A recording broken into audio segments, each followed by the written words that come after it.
His name is Stream stickers.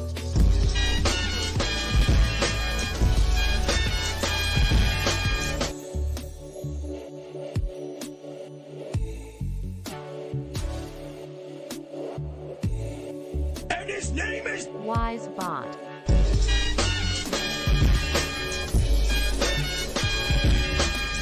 and his name is Smurfiatune.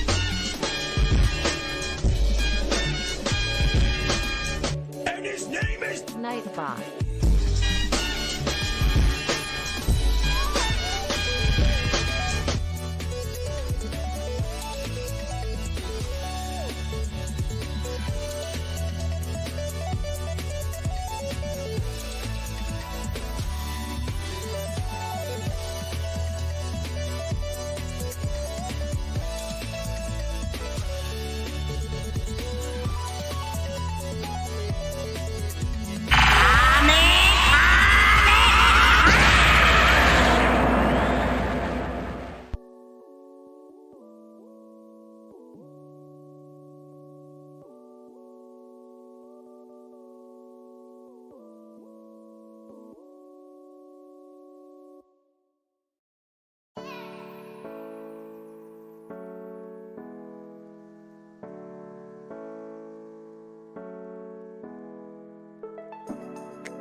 and his name is Honda underscore.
I remember when we couldn't stay apart, holding hands and making love out in your car.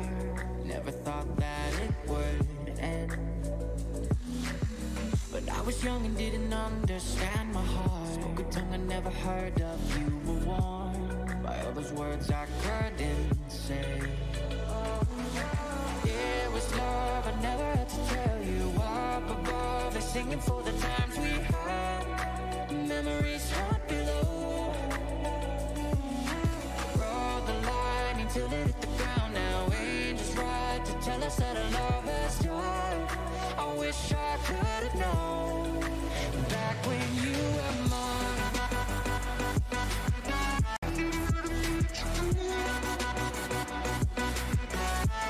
But I was blinded by the night.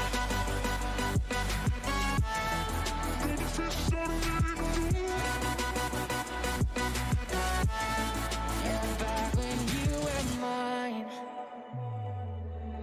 Hoping that another you will come again. Waking up and realizing it's pretend. 'Cause all I have are dreams of you. Baby, you've been not enough to numb the pain. Tried it all, but I just feel the same. No hiding the truth. It was love, I never had to tell you. Up above, they're singing for the times we had. Memories haunt below. Rode the line until it hit the ground. Now ain't just right to tell us that our love has died. I wish I could have known back when you were mine.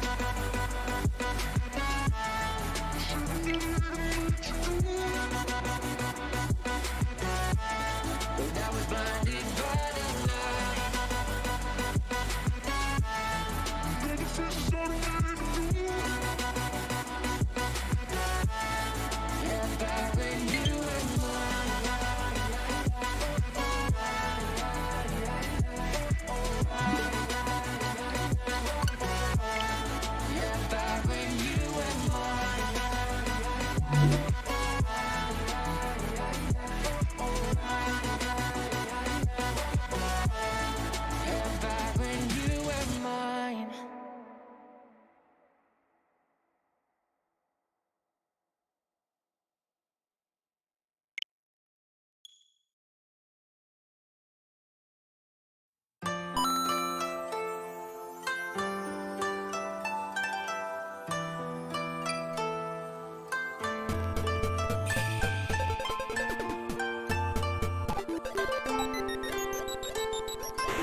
Oh yeah, Mario time!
Oh yeah, Mario time!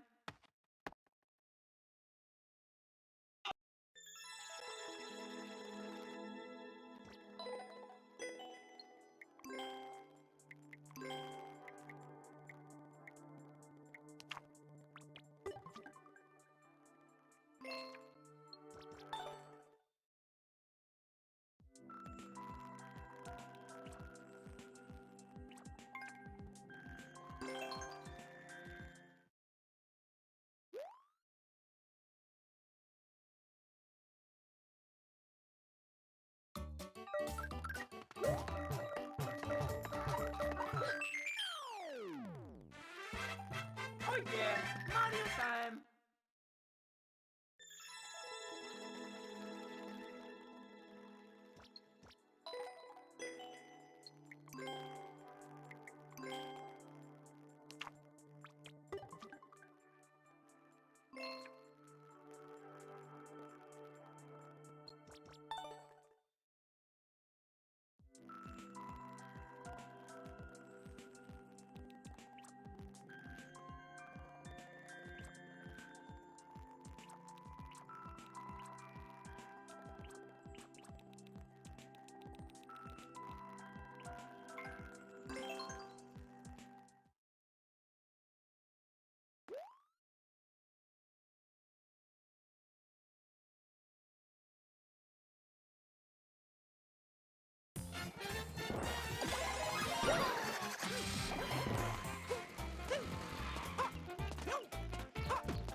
Oh yeah, Mario time!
Oh no! Oh no!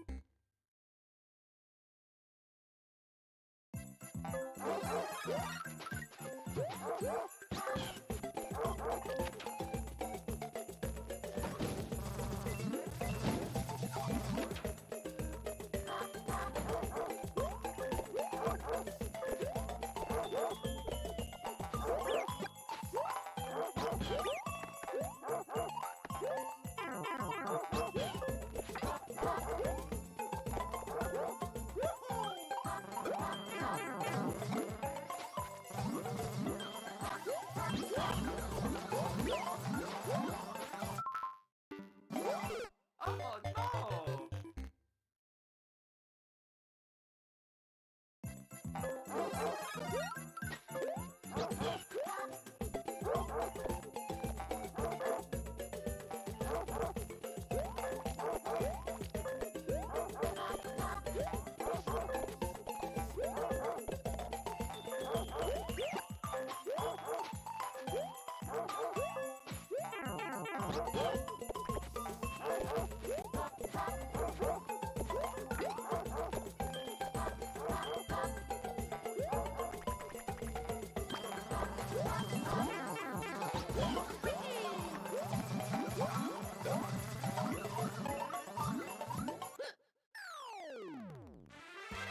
Oh yeah, Mario time!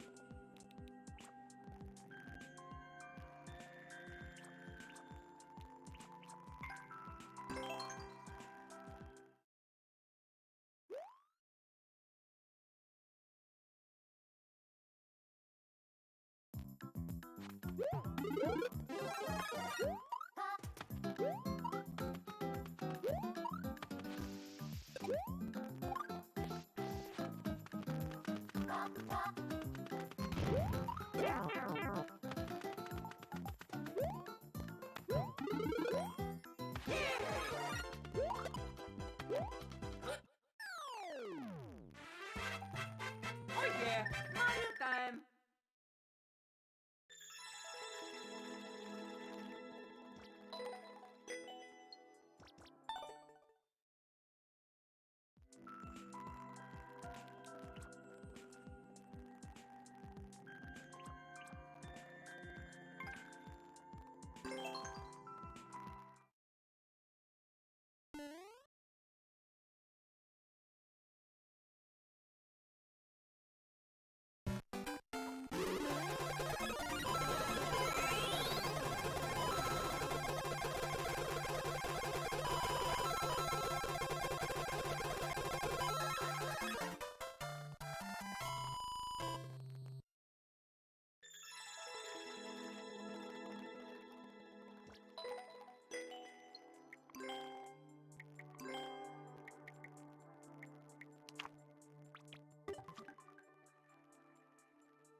And his name is... CR1 Spyback 0N09.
his name is... Restream bot.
Oh yeah, Mario time!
Oh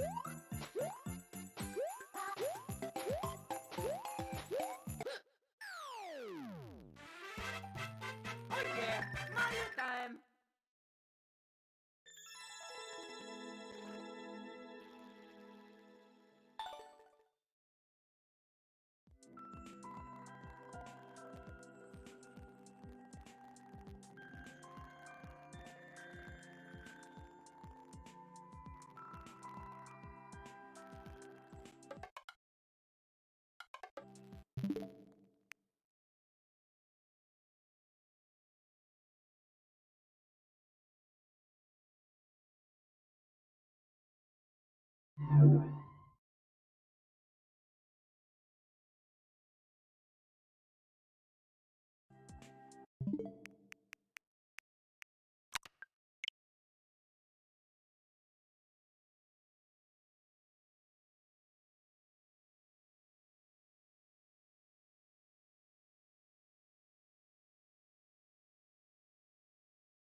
And welcome into the Splatoon 2 Fresh 4 2021 Championship. I'm your spray-by-spray host, Jordan Kent, and joining me, it's been a long time, our two top Splatless and all of Inkopolis, Ashley Esqueda and Charles Nine-Hole Graves. And let's start with you, Ashley.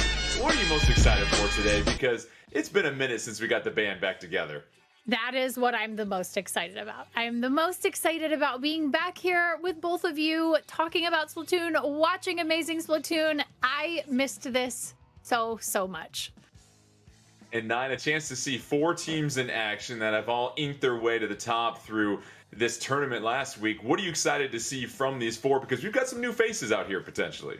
Yeah, some new faces, and I'm just really excited about this format because it is going to pit all of these teams against each other in all of the competitive ranked modes as well as Turf War. So, it really is a pleasure to see the best go at it over and over the course of the day. Well, what's at stake? We're going to have a grand prize winner, 1 first place winner, and 2 second place winners. But here are all the goods that our grand prize winners will take home: a Splatoon 2 Fresh 4 Championship 2021 grand prize trophy, a Splatoon 2 themed suitcase, you got to carry all that gear in there, and then a custom painted, or should I say inked, Splatoon 2 Nintendo Switch system, and then a custom painted Splatoon 2 themed Nintendo Switch Pro controller, and a Splatoon 2 themed wallpaper. So this is going to be a fantastic haul for whoever gets the opportunity to win. And looking over the rules here first before we check out more of these teams, we're going to start off with our ink pools. All 4 teams will get a chance to do a bit of a round robin tournament and figure out our seeding for our semifinals. Once we get to semifinals, that's when we start eliminating teams. It's single elimination. You'll have a chance to choose from any of the game modes. It's a best of 5 in semifinals. And then when we get to our finals, it'll be a best of 7 and an opportunity to go through all the game modes, potentially repeat some of the game modes on some of the stages that we have selected. And so let's start with these teams here, Nine, because as we mentioned, there's some new faces, also some old stalwarts that have a chance to really flex some of their muscle here. What can you tell us about each team that we're going to see this afternoon? You are batting 1,000, Jordan. Let's take it from those stalwarts that you're talking about here. FT Win, or not FT Win, as their name is this time around, and Starburst. If you've watched any of these championships before, you know what these 2 teams are going to bring. They've got the pedigree. They've got the results. They have win after win after win. Keep an eye on them. But at the bottom of the bracket here, Good Morning, a team that's going to bring out a lot of unconventional picks, some brushes, some rollers, and at least 1 tent umbrella, maybe 2. And Arctic Moon is going to be bringing out the shooters here. They are an aggressive team. Crowd's going to love them. And Ashley, every time we get a chance to cover these highly talented tournaments here, what really stands out to you about the communication and why that's so important with all of these teams? It's always my favorite thing to talk about when you talk about what it takes to be really great at Splatoon. It's communication, just like you said, but it's something that matters at literally every level. No matter what level you're playing at, whether you're brand new to Splatoon, whether you're one of the most long-standing pros in the game right now, like a Keo, for example. Communication is always super key, and situational awareness is going to make the difference today. Well, let's go ahead and check out more of the rules, some of the fine print about ink pools as we get set, because this is where we determine the seeding heading into the semifinal round. As we mentioned, 4 stages will be available. A coin flip, I don't know if it's a quarter, dime, nickel, whatever, will determine which team will select the stage for each match. Once a stage is selected, that stage may not be selected again during this round. It's Turf War. We've got Walleye Warehouse, Sturgeon Shipyard, Port Mackerel, and Muscle Forge Fitness. And we'll start off with Starburst versus Good Morning, and then Not FT Win versus Arctic Moon. So as we get ready to get going with our first matchup in ink pools, this meta 9 consistently is changing. That's the one thing that you can always count on Splatoon 2, is a meta that is ever evolving. What have we seen recently? What's really standing out when it comes to the style of play at this high level of competition? If I had to summarize it, it's consistency is king. People have been moving over to the shooter class weapons. You're going to see a lot, and I mean a lot, of Kensa 52 Gal. You are going to get tired of hearing us say that today. You're also going to be very tired of hearing us talk about Tenta missiles, and there's a couple shooters that build that up. People have gotten so good at surviving, painting relevant parts of the map, and then spamming specials over and over and over. We might not see as many engagements as we have in the past, but when they do, there'll be fireworks. I can promise you that. That's a good point you bring up. Not as many engagements as before, because Ashley, a lot of folks think, hey, top level competition, these are people that can go one-on-one and just take out an entire team. You still have to be very judicious about how you approach, how you attack if you are going to be aggressive. Yeah, with this meta, it seems like because of the aggression involved, because of how many shooters are popular right now, one person down makes a massive difference. So if someone gets splatted on your team, that is a major opportunity for your opponents to move forward and capture, put down ink, whatever the objective may be for a map. That is going to enable them to really kind of make the most of it, especially because it's such an aggressive meta right now. We're still getting set for our first matchup here in the ink pools. It is Turf War, and looking at the strategy of Turf War here, 9, what are teams trying to accomplish? We know it's about covering up the map with the most ink. Sure. We get that. That's the end game. But how do you approach that? What are some of the things some of these teams are trying to keep in mind? Well, actually, we can even talk about the team that did win the Turf War tournament. Good Morning here, who's going to be in our first match against Starburst. I mentioned before some very unconventional picks, some brushes, some umbrellas. Those are very difficult to take down by themselves. So what they can do is separate the opponents to move them apart from each other so that when they do find parts of the map, they can't team up together. We all talk about the last 30 seconds, of course. It's about who has the most control at the end. But if you can't coordinate as a team, it's very difficult. So I believe that's one of the reasons why Good Morning succeeds so well at this mode. And 9, as you pointed out, each of these teams represents almost a mini tournament that they won. Turf War, Splat Zones, Rainmaker, and Tower Control. But this was the top 4 of hundreds of teams, Ashley, and the turnout that you continue to see says a lot about the Splatoon 2 community. Really does. And it's one of my absolute favorite things about the community is it's still going strong.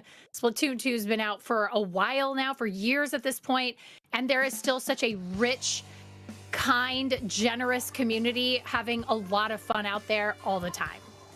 All right, let's go ahead and get the inking going. Sturgeon Shipyard, home of our first matchup, as we take a look. And 9, go ahead and give us this breakdown of the loadouts, because we're going to see some variance, but it's always interesting to see what teams decide to go with once a map has been decided upon. Absolutely, and you're going to take a look right here at Ice. Actually, I know one of your favorite players here, but this composition from Starburst, I mean, this is what you're going to see from really most of the tournament. They haven't changed anything up whatsoever. They're going to opt to go with what they know best and just apply the fundamentals over the course of this game. You saw Ice already with those Tenta missiles, less than 20 seconds and a bird's eye view of the map, and Starburst with an early advantage here. But here is Shadow right here, Ashley, and just being very mindful and trying to make sure that with one of those unconventional weapons that you're being mindful of how you approach. Yeah, you're being mindful, you're pressing forward. Obviously, that tent umbrella does a lot of work to shield you. It's very, very helpful, but as you're seeing right now, you could throw a triangle bomb right over the top of that thing and you could make the most of it. So you see Shadow right now for Good Morning. Good Morning just trying to keep Starburst at bay. Starburst coming into this Fresh 4 championship probably the favorites. Good Morning, a chance to be the scrappy underdog, and so far, Nine, Good Morning doing a solid job of just staying alive. Yeah, you actually saw there, it took Shadow quite a while to jump down into the action there, and that's just, being very judicious to the word you used earlier here, Jordan. This is not a comp that's going to be able to push forward and make things happen. You do have to get a little bit of help from your opponent. You have to be very patient. You see Brand more than willing to dive in and break up some of that, but so far, looking pretty even. Less than 90 seconds left. 3-4 on the field. Starburst, Good Morning going back and forth. A relatively close match so far. You see the Tenta missiles coming. Keen wisely backs up. Keen looking for some higher positioning. Just being very mindful at this moment. You're getting close to that 30-second situation. And how about the splat on Brand? Here we go, Nine. Keen, you can talk about patience, but when you need to get a splat, you get it. Very nice. Execution is the name of the game right there. As you said, get the splats when they're available to you. Starburst is not going to give you too many of those opportunities, and you see Keen opting to back up, fire the missiles before coming back in. Neither team wants to send two people down at this stage in the game. All right, Ashley, you're Good Morning. You're trying to get the upset against Starburst. Just over 30 seconds left. You've got a little bit of an advantage. What are you thinking about now? Well, this next 30 seconds is what matters. We always talk about that last 30 seconds. They've got to take out a couple of players, at least one on Starburst's team, if they want a chance at winning this. DM Shadow hiding behind the tent umbrella, just trying to make sure that the camping trip continues for 17 more seconds. Shadow going deep into Starburst territory. How about this? Shadow changing campsites, getting all sorts of turf at this point. 8 seconds left. Is it going to be Shadow making a push? But it looks like Good Morning has overextended themselves. And from our guesstimation, that's going to be Starburst most likely taking this one. And 9, Starburst doing what they need to in the final 15-20 seconds to get that extra edge. Yeah, the extra edge, and really it started when Lux on the mini Splatling went down maybe a little early into that engagement. After that happened, you saw that Shadow was really forced to go all the way to the opponent's spawn, and as a result, that left the entire middle open, and it's amazing how quickly these teams can turn a map. 5 seconds before that, that map was basically even.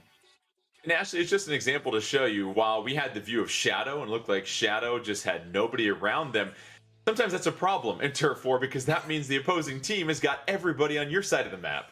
Yeah, well, I mean, it is literally a wall of opponents between you and your teammates. And so it becomes very, very difficult to convert that into a splat on the opposite team. You're just trying to get back so that you can get some backup. And, he found himself trapped back there. It's tough back there when you're real deep in enemy territory. It's not a fun place to be when you're all alone.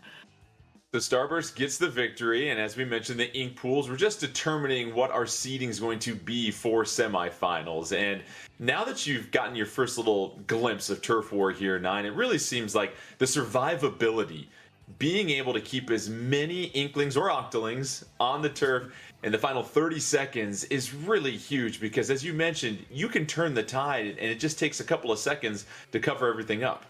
Yeah, and you can't overstate it, right? We've gone over this so many times. A lot of people make the joke that it's only the last 30 seconds, but there is some wisdom to it, right? Especially if you go into that last 30 seconds, both teams have all their specials. There's going to be pandemonium all over the map. Can you keep composed when everyone's chips are on the table?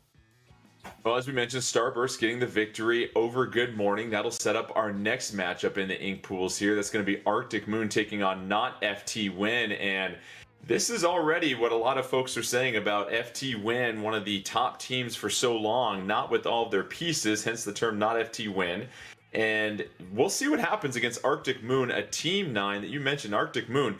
They have got the capabilities to light some teams up if they're on their A game. A very aggressive build for this team. Yeah, very aggressive, and this is the part where we can really talk a little bit about the Kensa 52 gal, because this is a shooter that has a wall, so it survives well. It's got a Booyah bomb, so it survives even better and can paint relevant objectives. And Arctic Moon has a player by the name of Twig. We are going to call that name out quite a bit.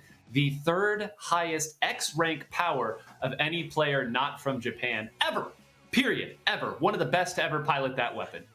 Yeah, put that on your LinkedIn profile right there. So Ashley, you see the power-up that has been, the main ability power-up that has really made a huge difference. And when you look at that 52 gal, now it only takes 2 hits to get a splat. And when you put that in the hands of somebody that's got some accuracy, it makes for a very bad time for the opposition.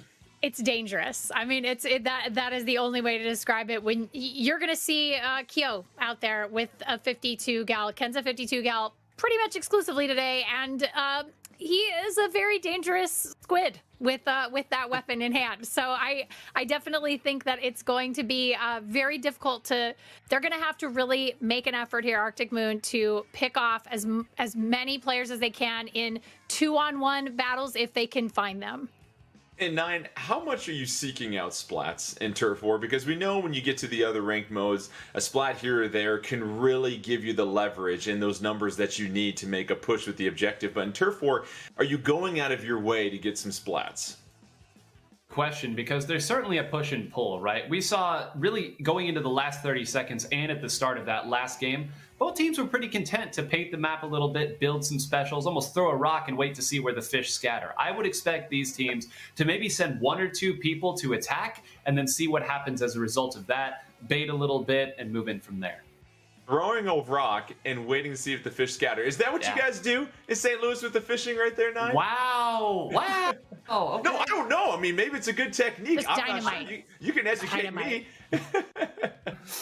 So it'll We'll be talk really about it. interesting to see what Arctic Moon does here, if this aggressive play style will lend itself to Turf War as far as what they're trying to do to overtake Not FT Win. And as we get set for the second Turf War to take place as part of our ink pools, it's important to remember, Ashley, that yes, you can have these main weapons that are really effective in certain game modes, but when you're looking at Turf War, you're looking for pure ink coverage and what weapons are going to allow you to do that as fast as possible, because as Nine said, yes, you're going to look for the splat eventually, but it's not the #1 priority. That's exactly right. And you're going to be looking for weapons that either can put down a lot of ink very quickly, but in a short range, which I don't know how much of that we're going to see here. And then also you have on the opposite end, like we're not going to see a lot of chargers today on Turf War. That's a very like specific weapon for specific types of play. So yeah, you're going to be seeing things like buckets. You're going to be seeing things that, like you said, most of the actual shooter weapons you're going to be seeing putting out a pretty significant amount of ink on the ground. Nine, let's talk some Tenta missiles here. Well, we'll get to it here in just a second because we're ready to go to Walleye Warehouse. Go ahead and grab a tape roll and pack up some boxes because this is going to be a matchup between Arctic Moon and Not FT Win. And this is a very intriguing matchup, as we mentioned, because Not FT Win, not with all their players, but when you're thinking about Turf War here, Nine, on Walleye Warehouse, where's the priority here? Yeah. We talked so much about not making the big crucial mistake. Walleye Warehouse is a map where it's actually not difficult to hold your side of the map provided you don't overextend. The opponent has to go very deep if they want to get anywhere beyond the middle here. So I would expect both of these teams to, as we're seeing specials flying from every which way, do a whole lot of this. Stand in the middle as Dark is doing right now, paint relevant areas, and FT Win already started to encroach it. See Dark with that Jet Squelcher, just happy to just stay on their perch and unload some Tenta missiles. That has been one of the most popular specials as of recently. And really, once you can dominate that middle area, you can start to make that push. And Ashley, with 4-4 on the map, sure it's the early going, but you really want to make sure you don't give up that middle too early. Yeah, the middle in Walleye Warehouse, because it is a smaller map, it becomes really a critical location to control constantly throughout Turf War. So right now you're seeing, Arctic Moon has dropped, a player here and there, and they get right back into it, but it still matters. It makes a difference when you're really attempting to control that middle of the map. And the faster you can build up Tenta missiles, when you're out of the game, when you've been splatted, that is potentially an entire special you don't get to use in one round. Biscuit trying to evade some Tenta missiles, got some bubbles ready to go. You see Biscuit still being patient, crossing the imaginary 50-yard line here in Walleye Warehouse, and you have to be wise here, Nine. You can't just go ahead and advance, and we see here Biscuit, a classic example of you don't have to burn your special just because you have it. Yeah, sitting bubbles here, and bubbles are another special that has been, I'll say the word loved. Not really loved, we all know how it goes, but it's a special that has been very, very powerful recently, and Biscuit one of the best. It's great for diffusing big pushes when the enemy puts it all on the line. Maybe they haven't been loved, maybe they've just been liked a lot, who knows? You just don't want to be the first one necessarily say love with that. But here we go, you see Twig already evading all sorts of ink going left and right. Twig with that 52 gal in that wall. There's the survivability. Twig caught between two places, and there's the 2-on-1 for Not FT win as they now take a 4-3 advantage. Just 30 seconds left here, Ashley. This is a tough position for Arctic Moon to find themselves in because really Not FT win has pretty solid control of the center here, and it's going to be very difficult for them to push it in 20 seconds. Biscuit staying hidden up top, and right now, Arctic Moon, Not FT win. Who's going to unload those specials in the final 12 seconds? Mayhem in the middle. Biscuit splatted. Numbers advantage for Arctic Moon. It's 3-2 Arctic Moon with 6 seconds left. Is this the push? Is this the opportunity that Arctic Moon needs? Let's go ahead and put it in the furry paws of Judd to see what happens. This is pretty close here, 9. It is indeed. Take a look, and Not FT win held on by the skin of their teeth. So Not FT win taking this Ink Pool matchup over Arctic Moon. Even though Arctic Moon had the numbers advantage down at the stretch, it was just enough done before then for Not FT win. And it's a nice little victory because when you look at how talented Starburst is here, 9, you want to make sure you're not matching up with them by drawing that 4 seed potentially out of the Ink Pool. So solid win for Not FT win. Yeah, solid win. Insider information did talk to Kyo, and he said they are prepared to play against Starburst in the semifinals if need be, but we all know you want that best of 7 against the top team. Of course you do. And actually, it goes to show you, yes, you can cover a lot of turf in 7 seconds, but you still have to play the entire match. And we saw Not FT win do enough work that even though they were down 1 squid, 1 player, they were still able to survive down the stretch. Yeah, I mean, if you looked at the end card after the match was over, the game was over, the amount of ink that each of the players on Not FT win put down was just a tremendous amount of ink. I mean, all of them really worked together to make sure that they won that last game, and they did a really, really good job of coverage. And you saw Arctic Moon very aggressive, had a chance to get a lot of splats out there, but splats don't always equal success in turf war, so that'll go ahead and give Not FT win the first victory. Arctic Moon will drop 1, and as we mentioned in Ink Pools, you've got 4 stages to choose from, and we'll take a look at the updated bracket here in just a second, but this is the round robin portion, so maybe you drop the first match, you get a chance to recalibrate a few things here, 9, and when you look at how these top level teams continue to play turf war, how important is that beginning? Because you mentioned right off the bat in that match, there's all these specials going everywhere. Can you possibly seize momentum that early in a match, the first 15, 20 seconds? Yeah, you absolutely can, especially if the map dictates it. Walleye Warehouse, we saw, I mean, what was that? A solid 90 seconds where Biscuit just moved back and forth, throw a bomb here, couple shots up there, knowing that the opponent's not going to get back in unless they build the specials. That's really only because they earn the right to play defense by winning that opening engagement. So, is it everything? No, but you absolutely can make the bulk of the game much easier for yourself. Let's check out the updated bracket here, as we have now had a chance to go through 2 matchups in our Ink Pools. You've got Starburst getting the victory, and now they'll take on Not FT win, the 2 teams that won their first matchup, and then Good Morning followed by Arctic Moon, as we mentioned before.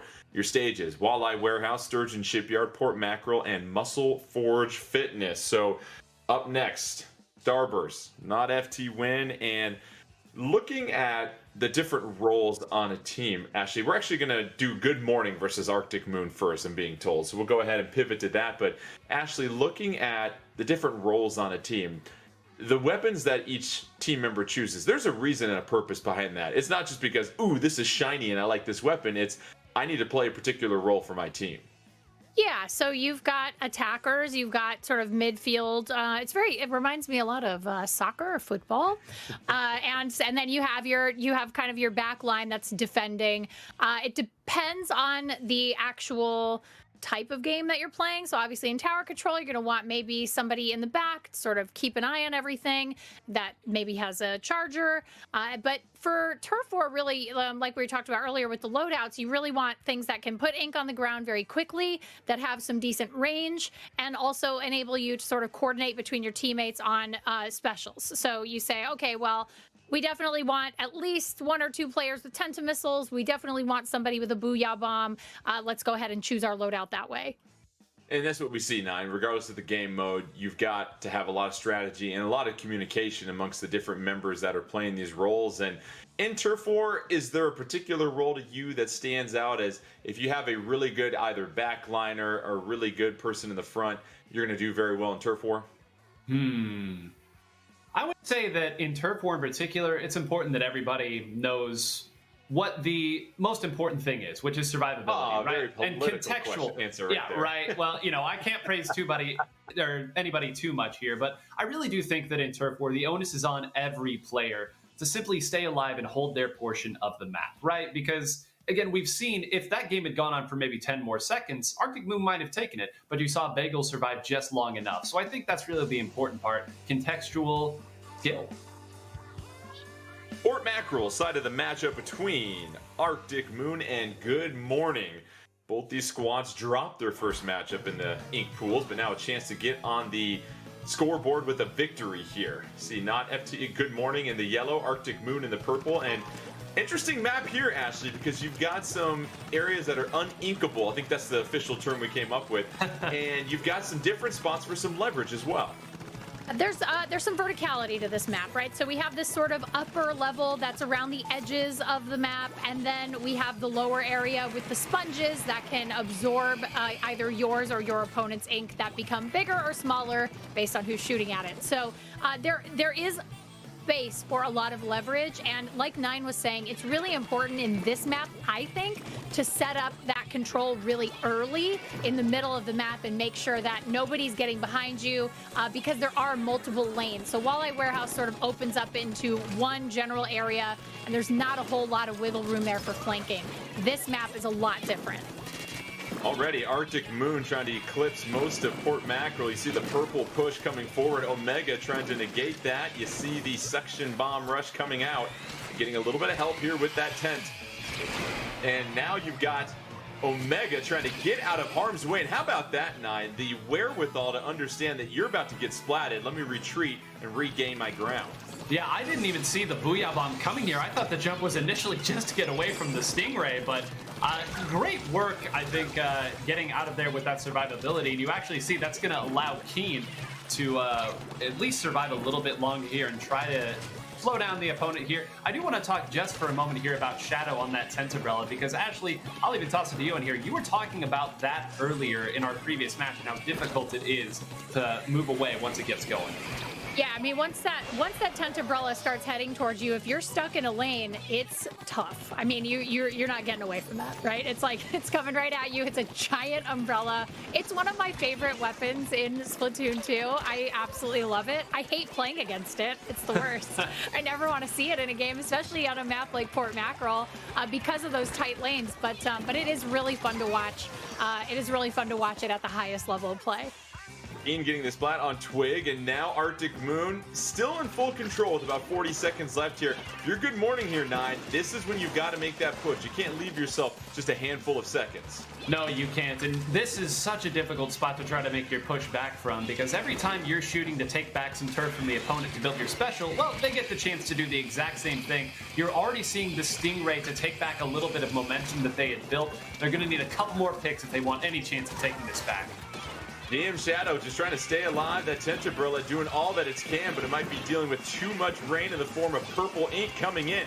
Here is Shadow. You've got the curling bomb rush. Is that going to be enough, though?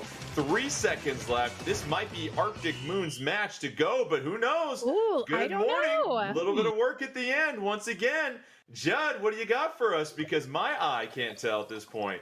Final result is, and that is going to be Good Morning. How about that? Doing just enough down the stretch, and the survivability once again, Ashley, paying off for Good Morning as they get their first victory in ink pools.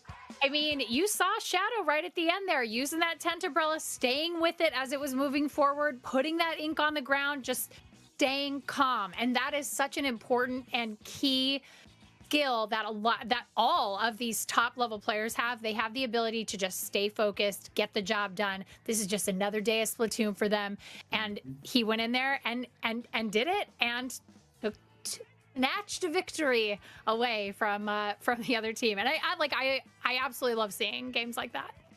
And Nine, it was really interesting when we talked about what makes these top level teams so good. You use the word composure. It is very difficult sometimes when there's so much ink going everywhere and specials left and right, just to remain calm and focus on the objective. And that match really encapsulated composure for Good Morning, because they took that initial punch, but were able to just steadily come back. Yeah. Player at this level is going to be able to tell you the right play. If you show them a VOD review afterwards, you have them look at the tape, being able to identify the correct answer in the heat of the moment is, I mean, you can't really put enough of a premium on it, right? It's built up over years and years of playing this game, competing at this level. And we said it earlier, every one of these teams did have to win an entire ladder in order to get here. So we know they're all bringing it to the table. As we mentioned, top 4 of hundreds of teams that entered. And so every single one of our 4 teams today, they're special. We'll just put it that way. And so now we have our next Ink Pool matchup. That's going to be Starburst versus Not FT Win. And what we saw from Starburst, total control, start to finish, Ashley. Not FT Win, they battled back and forth a little bit in their first one. But really, it seems like getting that initial charge and then, yes, having your particular area of the map, but if you can just advance your team just a little bit further, encroach on the other team's territory, and then stay alive, that seems to be the secret that we're seeing so far. Yeah, I think that, get a couple steps ahead of your opponent and then defense all day to the championship is really the name of the game when it comes to turf war in particular. If you can just really maintain what you have early, if you have that lead early, it really does make a difference at the end. Let's take a look at the updated Ink pools as we get set for our next matchup here. And now you've got Starburst versus Not FT Win, but Good Morning now 1-1. Arctic Moon at 0-2. They have some work to make up. And Ashley, I got to say, you're talking about defense and championships, soccer and football. I'm very impressed with the amount of sporty balls that you're talking about here right now. I've been home so much. Your research over the past year. Just watching so many things on television now. Just at home watching TV, people play all of the different kinds of sports balls. Very exciting. And his name is Smurfy. So as we get set here, Nine, Starburst is a team that has really dealt with being in the shadow of FT Win in so many major competitions, but I think it speaks volumes, Nine, that they've continued to bring in the same team and have just continued to get better and better and better, and now is their opportunity to shine. Yeah, I mean, they have been, I would say, at the top of North American Splatoon, certainly for really the past few months here. They have been finishing first, second to some of these top teams over and over and over again. They're coming in shape, practice. They've got some strategies cooked up just for this event. So if this isn't the time they get the win in one of these big events against FT Win, I don't know if it's going to happen. Yeah, it's one of those things psychologically. Can you get over that rival, that hump that has really been that roadblock to you getting a championship? That'll be fascinating for Starburst. But looking at another matchup here of Turf War, the specials and when you use them, Ashley, we oftentimes say you want to deploy them in a wave. And it seems like it holds true in Turf War also. Yeah, it definitely does, especially with something like Tentamissiles. So you probably don't want to be deploying, let's say, 3 different racks of Tentamissiles all at the same time, because your opponents are going to be able to kind of ride that out generally in the same area, which means the ink that you're putting down with those missiles is localized to a very small position. So yes, you want to roll those out kind of in a wave. Splatoon, it's Splatoon. You're rolling it out in a wave. I see what you did there, Jordan. Yeah, but yeah, you gotta roll it out gradually. You gotta coordinate with your teammates. Make sure that you're not, hitting 2 specials at the same time that you didn't actually want to use at the same time. And you're gonna see these 2 teams build up, Tentamissiles in particular.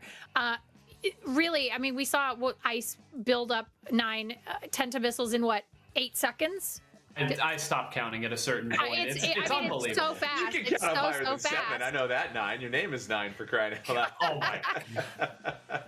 But it's so fast that you're going to see these players build up these specials so quickly that it actually becomes a game of holding your special until you have to use it. It's because you don't want to use it too soon, which is sort of the opposite problem of what newer players might experience, which is it takes them much longer to build those specials, and so you really want to use them when you get them.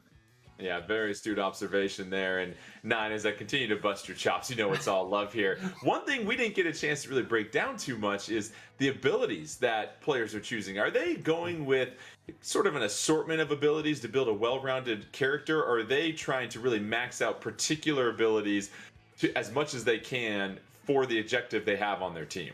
Yeah, I mean, that second point is the exact truth, right? At this point, especially if you're using a Kensa 52 gal, you are stacking main power up, and then you're taking maybe a little bit of quick super jump, maybe a little bit of quick respawn, but your goal is to fight, right? And maximize your weapon as best you can. And really, every weapon has a particular build that people are using at the top level. And oftentimes, they won't ever change that, because at the end of the day, even if you do have the exact right build, you still have to execute on the field of play. You know, one thing we saw in that last matchup between Good Morning and Arctic Moon as we prepare for the matchup of Starburst and Not FT Win, real quickly, Ashley, just the wherewithal to super jump out of harm. A lot of times you don't have to sit there and eat that Booyah Bomb. You can go ahead and utilize a little bit of a defensive, evasive maneuver to give yourself new life.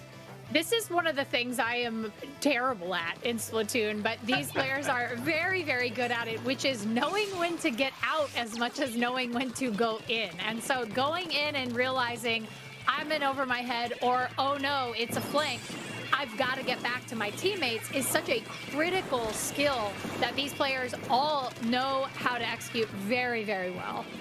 Muscle Forge Fitness, the side of this next Ink Pool matchup, also where Nine has spent many hours sculpting those massive, massive biceps of his, climbing those rock walls. We've got Jared right now advancing, throwing the suction bomb, wisely moving to the left here. Sees a little bit more ink that they can cover. Plenty of purple out there for Jared to cover. And now going deep into the territory. Oh, able to get the splat on 2D.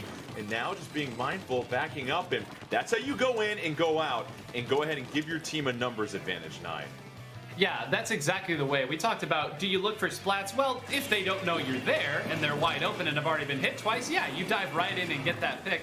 And just look at all the space they bought themselves. Brand's going to be able to rotate around, use his Tri-Slosher here to apply little bits of chip damage. Now he's back out with the armor, and they're just going to continue to make these rotations. That's what Starburst does as well as anybody in the game.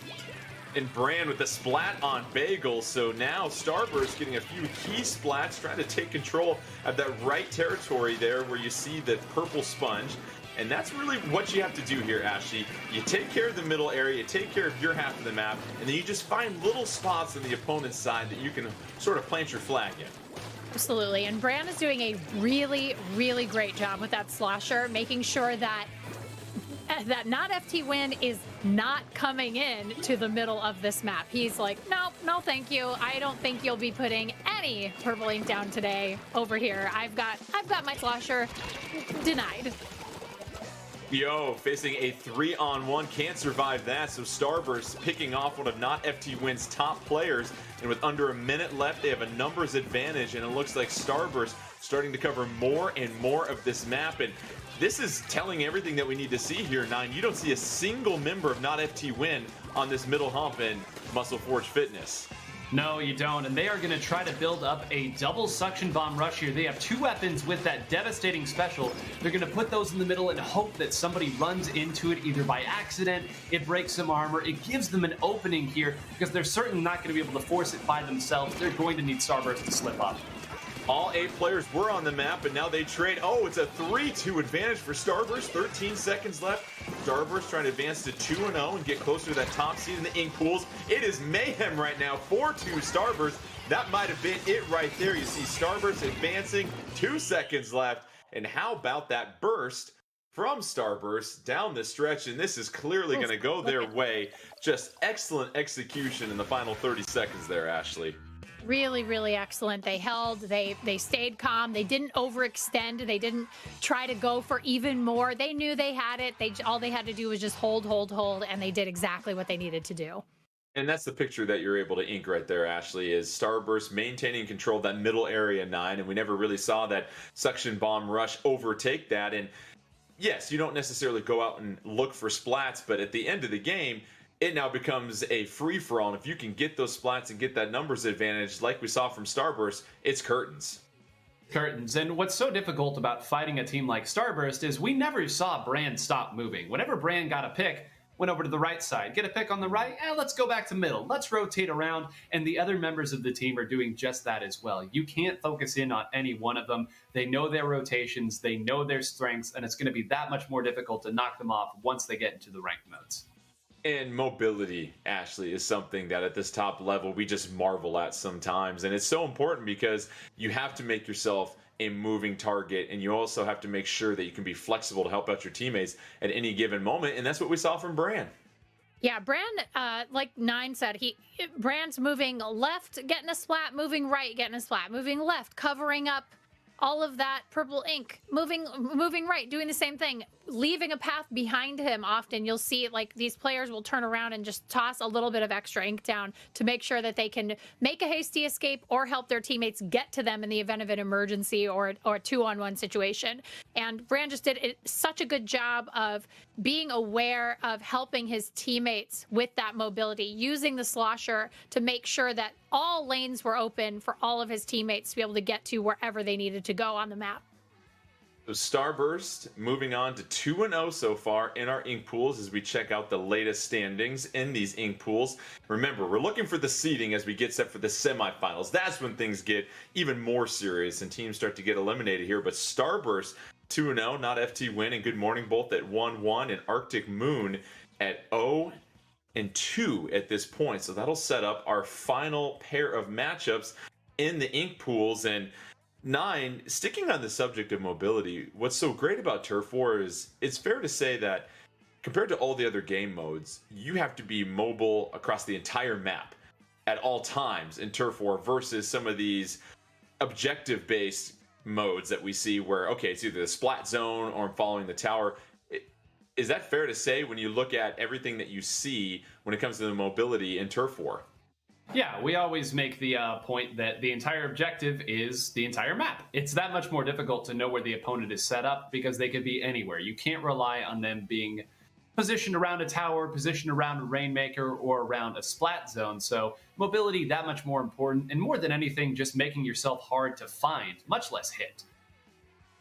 Well, taking a look at these rankings, these will be our final rankings as we get set for semifinals. So Starburst taking control of that #1 overall seed. They'll face off against Arctic Moon, and then you've got Not FT Win versus Good Morning as they get set for these first set of semifinals. So we'll bring you semifinal action here in just a moment between these two teams, and it's going to be very exciting to see what's going to happen here because Starburst 9 looked very, very dominant thus far in their first two matchups in the ink pools. They took care of business, and so often these ink pool matches are great for getting warmed up. You can go, you can scrim some people, you can play against some people online, but nothing beats a real game speed warm-up. I can't wait to see what these teams are going to bring. All right, we're going to step aside for a quick little break, but before that, this fall, Nintendo and PlayVS have partnered up to offer Super Smash Bros. Ultimate and Splatoon 2 as high school sports. Grab your friends and team up to represent your high school for the chance to bring your school a championship title. The fall season has already begun, but you can sign up now to learn more about the spring season at www.playversus.com.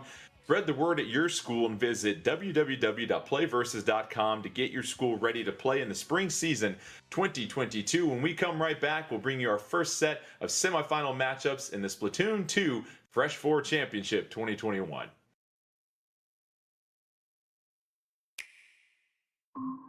Let me tell you a story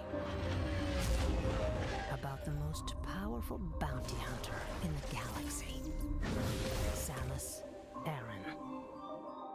Samus is the best of all of us, and yet her story is beyond us. Raised by mysterious creatures, she was sharpened beyond humanity, forced by fate, circumstance, and duty to survive. The battles she's faced are beyond imagination. Fearsome aliens, apocalyptic creatures, and even monsters within. Mission after mission, Samus has proven to be infallible, strong, ferocious. Still, every mission leaves deep scars, and every hunter has a final hunt. This is a story of the hunter becoming the hunted.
And welcome back to the Splatoon 2 Fresh 4 Championship 2021. Jordan Kent alongside Ashley Esqueda and 9. And we're getting set for semifinal matchup number 1. It'll be our top seed Starburst taking on our 4 seed Arctic Moon, which is a bit of a spicy matchup here because Arctic Moon, a team with capable shooters on their squad that can overwhelm a team if they get really warm. But let's go ahead and check out the rules for the semifinals because now we get into the elimination mode of this Fresh 4 Championship. And with semifinals, is going to be a best of 5. You're going to get a chance to cycle through all the game modes here. You see Turf War, Rainmaker, Clan Blitz, Tower Control, Splat Zones.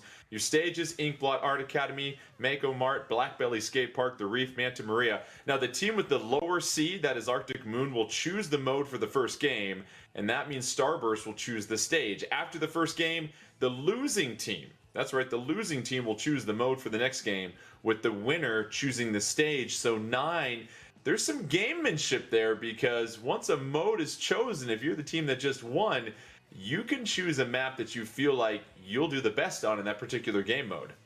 Yeah, and a lot of these maps are very popular maps within the community, and a lot of them if you're good at one of them, you're probably good at a few of them here. So it's going to be a great opportunities for these teams to kind of say, all right, I know that it's going to be a mode that I'm really good at, but, you know, maybe this stage isn't the one for me, or, well, great, they were good at the last stage, they're going to be good at this one as well.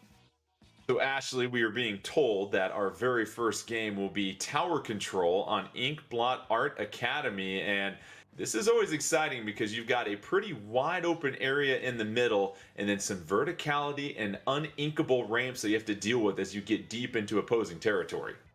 This is I think, one of the more difficult last checkpoints to take because of those uninkable surfaces, because of the verticality. There's also the uninkable hand sculptures that you can stand in. It's kind of like this, right? Am I doing it right? The uninkable little hands there. But yeah, it's. I think it is one of the most difficult maps to actually take the tower to that last checkpoint, that last stretch. It's pretty tough, so it'll be really interesting to see how both of these teams perform today. In 9, we've seen that all of these players on these teams can use multiple weapons. Are we seeing a transition at all when it comes to the weapon selection and tower control, or will it be a lot of the same stuff that we saw for Turf War? I think a lot of the same, and part of that's just because of the two teams that we're going to be seeing right now. Starburst, they know what they're good at, right? They don't need to mess with it. It's been working for quite some time. Arctic Moon was the team that ended up winning the tower control ladder. So this should be, at least in theory, their most comfortable mode. So whatever we see from this, they've had this play in for quite some time. And Arctic Moon, a surprising 0-2 in the ink pools. This is a team that really likes to use those 52 gals, Ashley, and if you can finally get your aim right with those and get on a roll, you can overwhelm the other team.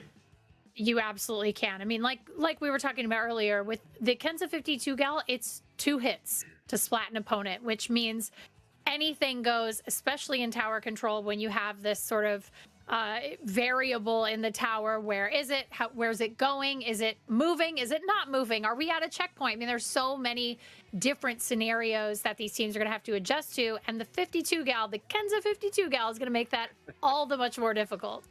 Now, 9, Tenta missiles, are they still just as valuable in tower control as they are in all the other game modes?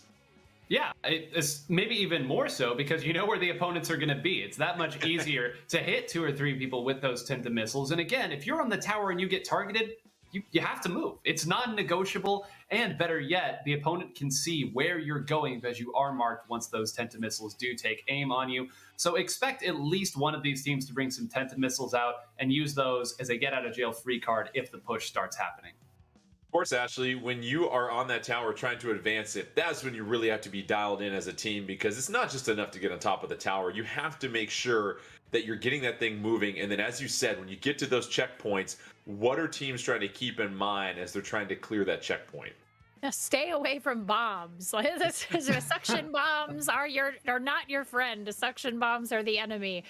You're going to see probably a lot of suction bombs. I'm guessing maybe 1 or 2 teammates on each side is going to have a special that has to do with suction bombs, because it is one of the easiest ways to get your opponent off of the tower, and also it moves along with the tower. You don't have to worry about it being stationary, and it certainly is one of the more difficult things to defend from when you're on the tower. Now, on the flip side of that, if you're on the tower, we talk a lot about situational awareness, right? So, when you're at a checkpoint, it's sort of a rotating. Communication is so key when you're making that countdown happen. You've got to get off the tower and get back on quickly to continue that countdown. You've got to talk to your teammates. If you're not doing that, you can't make it to the end. In 9, when you're surrounding this tower and trying to really be this entourage as this tower is slowly moving to those beautiful musical chimes, are you straying far away from the tower up ahead, or what's the mindset with these top level teams as far as their positioning around the tower as they're slowly trying to plod their way across the map? Yeah, you play ahead of the tower, right? If you are playing at the same speed that the tower's playing, you are too slow, my friend. So keep an eye out. These teams are going to be ahead of the tower. They're going to be taking the fight to their opponents. Well, this should be an interesting one. Arctic Moon, who won the Tower Control Championship to advance to the Fresh 4 Championship, versus Starburst, arguably the #1 team coming in. And let's see, already Dark with some Tenta missiles to open up the party. Neither team has gotten control of the tower at this moment. Dark just trying to play behind. Some more Tenta missiles, this time coming with the yellow ink, trying to send Dark back. And so far, Ashley, a 4-3 advantage. Now make a 3-3 tie between Arctic Moon and Starburst. Nobody's really being aggressive. They're kind of trying to wait to make that push here. Well, you saw Starburst went down 2 players, and that's when Arctic Moon was able to get on the tower and start moving it. And that is the strategy. You pick off a couple of your opponents, then you get on the tower, you make your push, and then when they regroup and come back, it's sort of that push and pull that we like to see in tower control. Arctic Moon trying to get to the second checkpoint. Tower is going to stall as you see it just bombarded with suction bombs. Dark trying to hop back on there. Dark unleashing some Tenta missiles, and sitting at 49. They haven't cleared that second checkpoint yet, and now it's going to return, so some solid defense 9 from Starburst. Yeah, and I really got to give a shout out to Ice there. Ice threw a bomb at the tower there, not on the backliners that many people are probably used to seeing. Ice is using a shooter here. Surprise, surprise in this meta. Walked right forward and swept that tower off like it was nothing. Now Brandroid trying to escort the tower to the first checkpoint for Starburst. They haven't cleared that one yet. It's just about a hair or two away. Now tower being returned as Arctic Moon playing a little bit more defense. And now Arctic Moon wants to take control of the tower. Brand being patient, avoids the flank from behind, and Brand gonna hop in the baller. And how about the defensive maneuverability from Brand here, Ashley? I mean, it's amazing he stayed alive for that long. I'm shocked by that. But, you know, ultimately, all good things must come to an end. Arctic Moon back at the second checkpoint. They clear it, so now Arctic Moon just one checkpoint waiting, and this has been all Arctic Moon so far, 9. This has got to be very surprising for Starburst. Yeah, this is what Arctic Moon does, right? They identify where you are, they rotate over, they attack. Very nice pick by Jared. Almost a necessary pick because the flank came a second pick now, and that is almost certainly going to take the pressure off for the time being. But when you have to win a 1v2 just to stop the opponent's push, something has gone horribly wrong. Jared on a mini tear right there. 2 splats and an assist, and Jared trying to swing the tide of momentum in favor of Starburst. Just under 2.5 minutes left, so plenty of time for Starburst, but they haven't been able to really spend much time in Arctic Moon territory. Let's see if Brand can go ahead and move forward. Here comes that splat bomb, backing him up. A bevy of projectiles coming the way of Brand, but now it's Starburst trying to hold down this first checkpoint. And actually, look how far they have extended beyond the tower. Seems like Starburst is starting to make their push. Yeah, they definitely are. I mean, 9 said it exactly right. If you're going with the tower, you're behind. And so they're trying to make as much space as possible for that tower. Look at all those Tenta missiles. Oh my goodness. So now Arctic Moon really backed into a corner here, 9, and this is where you've seen Starburst really start to step on the gas here. Here comes a Booyah Bomb. Well timed for Arctic Moon. Just enough to slow things down, but this is that push that Starburst is looking for. It's now 2-2. Anything can happen here, 9. Yeah, anything can happen, and this has been in a huge extended firefight that's really all happened around this checkpoint. Both sides were able to throw specials at the tower to either defend or attack, but this entire time Starburst has kept one person on the tower to keep it right in that danger zone. Jared putting in work here as Starburst moving to the final checkpoint. Starburst gonna take the lead from Arctic Moon with just over 1:10 left, and now Starburst slowly encroaching on that checkpoint. Very solid work, but you see how quickly Arctic Moon was able to play defense right there, 9. Yeah, able to play defense, and now it's already changed. You say quickly defense, how about quickly offense? Ice getting another 2. Dark was the last one, had to fire some Tenta missiles just to extend the game. But now again, it's only one person. There's 2 people up there spawn camping, and if they're able to hold this, it will be a miracle. Starburst just a few ticks away from getting the KO, and that'll do it. Starburst, after trailing early, they dominate the second half of this game to go ahead and get the knockout against Arctic Moon and take the first game in this best of 5 of semifinal number 1. And Ashley, what really seemed to stand out with Starburst was just how far they extended. Once they got to that first checkpoint, they extended, and even in 3-on-4 situations, really held their own. And we saw Jared, arguably the MVP of that game, get multiple 2-versus-1 opportunities where they got splats. That map in particular, Inkblot Art Academy with tower control, is you have to do that up at that second level because of the number of checkpoints you have to clear. You've got that third checkpoint, which is arguably one of the more difficult checkpoints to clear because it is so close to enemy spawn. It's so short to get to the finish after that point. you have to be ahead of the tower when it gets to that second checkpoint. Otherwise, it's just not going to make it across and to that third checkpoint. It is such a critical part of tower control, that second to third checkpoint, and they did an excellent job controlling that territory. Yeah, and 9, controlling that territory. What did you see from Starburst once they got control of the tower? Because this was a night and day matchup. It was all Arctic Moon for the first 2.5 minutes. And then all of a sudden, Starburst decided, okay, we want to get the win. We want to get this knockout. Yeah, just decide to get the win and you do it there, right? But I think it goes to show when you play a more aggressive shooter-heavy comp like Arctic Moon was using, how sometimes it can be more difficult to defend. They had Twig, who is their Kensa 52 master. You have the Booyah Bomb, but if you're up charging your Booyah Bomb, that means you're not going up and fighting the opponent. And Starburst did bring 2 fairly long-range weapons. Brandroid was on the 96 Gal, and Bran himself was on the Kensa Rapid Blaster here. So 2 longer range weapons that can make it that much more difficult to approach. That's why you saw such sustained control of the tower in that danger zone. And Ashley, really, Starburst did a fine job of just pinning Arctic Moon near spawn, and that's why they're able to advance past that last spawn so quickly, that last checkpoint, as they were keeping Arctic Moon pinned back there. It's really, like I said, that third checkpoint can be so difficult to capture, but you watch Starburst just keep the pressure on. They were really consistent with it. Nobody panicked. Everybody just said, okay, just one at a time. We just have to take out one opponent at a time, and we can make this work, and they did. So tower control, Inkblot Art Academy goes the way of Starburst. They get the first of 3 games they need to win if they want to advance to the finals. Arctic Moon showed some signs of life early on, but really couldn't get off their heels. And 9, at this point, do you think, all right, maybe we need to change our loadout now that we've seen that we're being outranged quite a bit from Starburst? You know, I think it's one of those situations where if you are Arctic Moon, you look and say, okay, we were winning for a portion of that game. What we have can work. We got put into a bad spot. We were on the back foot. We maybe got a little overzealous in trying to go defend the tower by attacking the tower instead of sitting back. And oftentimes, if you have a comp that you've been using to win a lot, it's not the comp's fault. So I suspect we'll see a lot of the same from them. They know what they're good at. It's just a matter of making it work.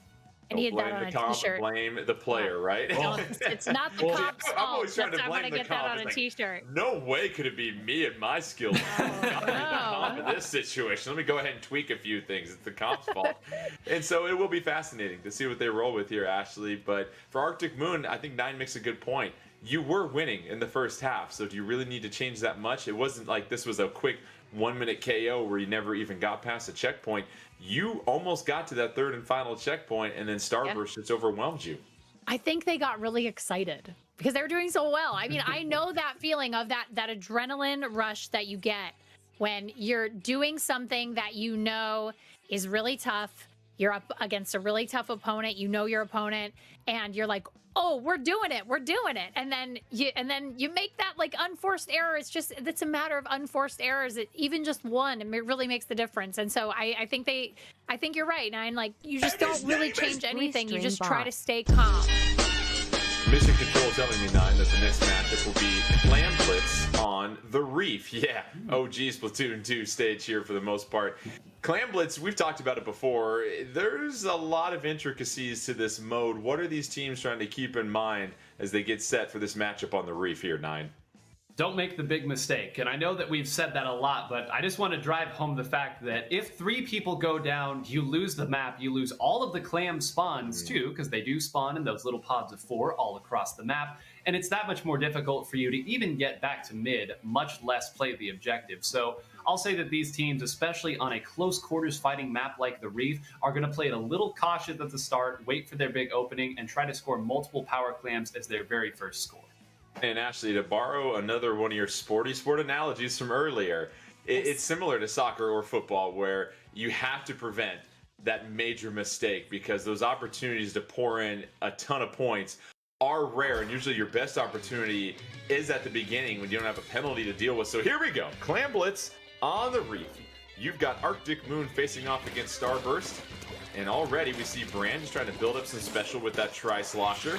And some Tenta missiles coming out here very early in the get-going, less than 15 seconds in. And both teams 4-4 and 9, as you said, you want to play a little cautious on this smaller map because you can't give the opposition control of the stage, especially a level like Reef. Absolutely. And, you know, we haven't even gotten to talk too much about Ink Armor here. We've been talking about seemingly every special except for arguably the most dominant one is Brand goes ahead and gets a nice double there. But they are using 2 armors right now. They are gearing themselves up to move forward and fight and say, all right, we outranged you last time. We'll play your game this time. The Brand Droid with that power clam already. You see 2 power clams in possession for Starburst. Brand Droid just trying to be patient. Obviously, no hiding as your position is, well, given up by a giant glowing football. Now you've got a flat bomb rush coming down. Brand trying to back up, goes up on the ramp, trying to take a look at the goal, has an opportunity to approach 4-4 on the map, and just very, very cautious by both teams. Nobody trying to overextend themselves here, but it's Starburst with 3 power clams at this moment here, Ashley. That is a very significant amount of clams, and like you said, they're playing very conservatively because what they're waiting for is that opening. They're waiting for the other team. They're waiting for Arctic Moon to make that unforced error, to make that mistake, that one mistake that lets them have that opening and score as many points as possible.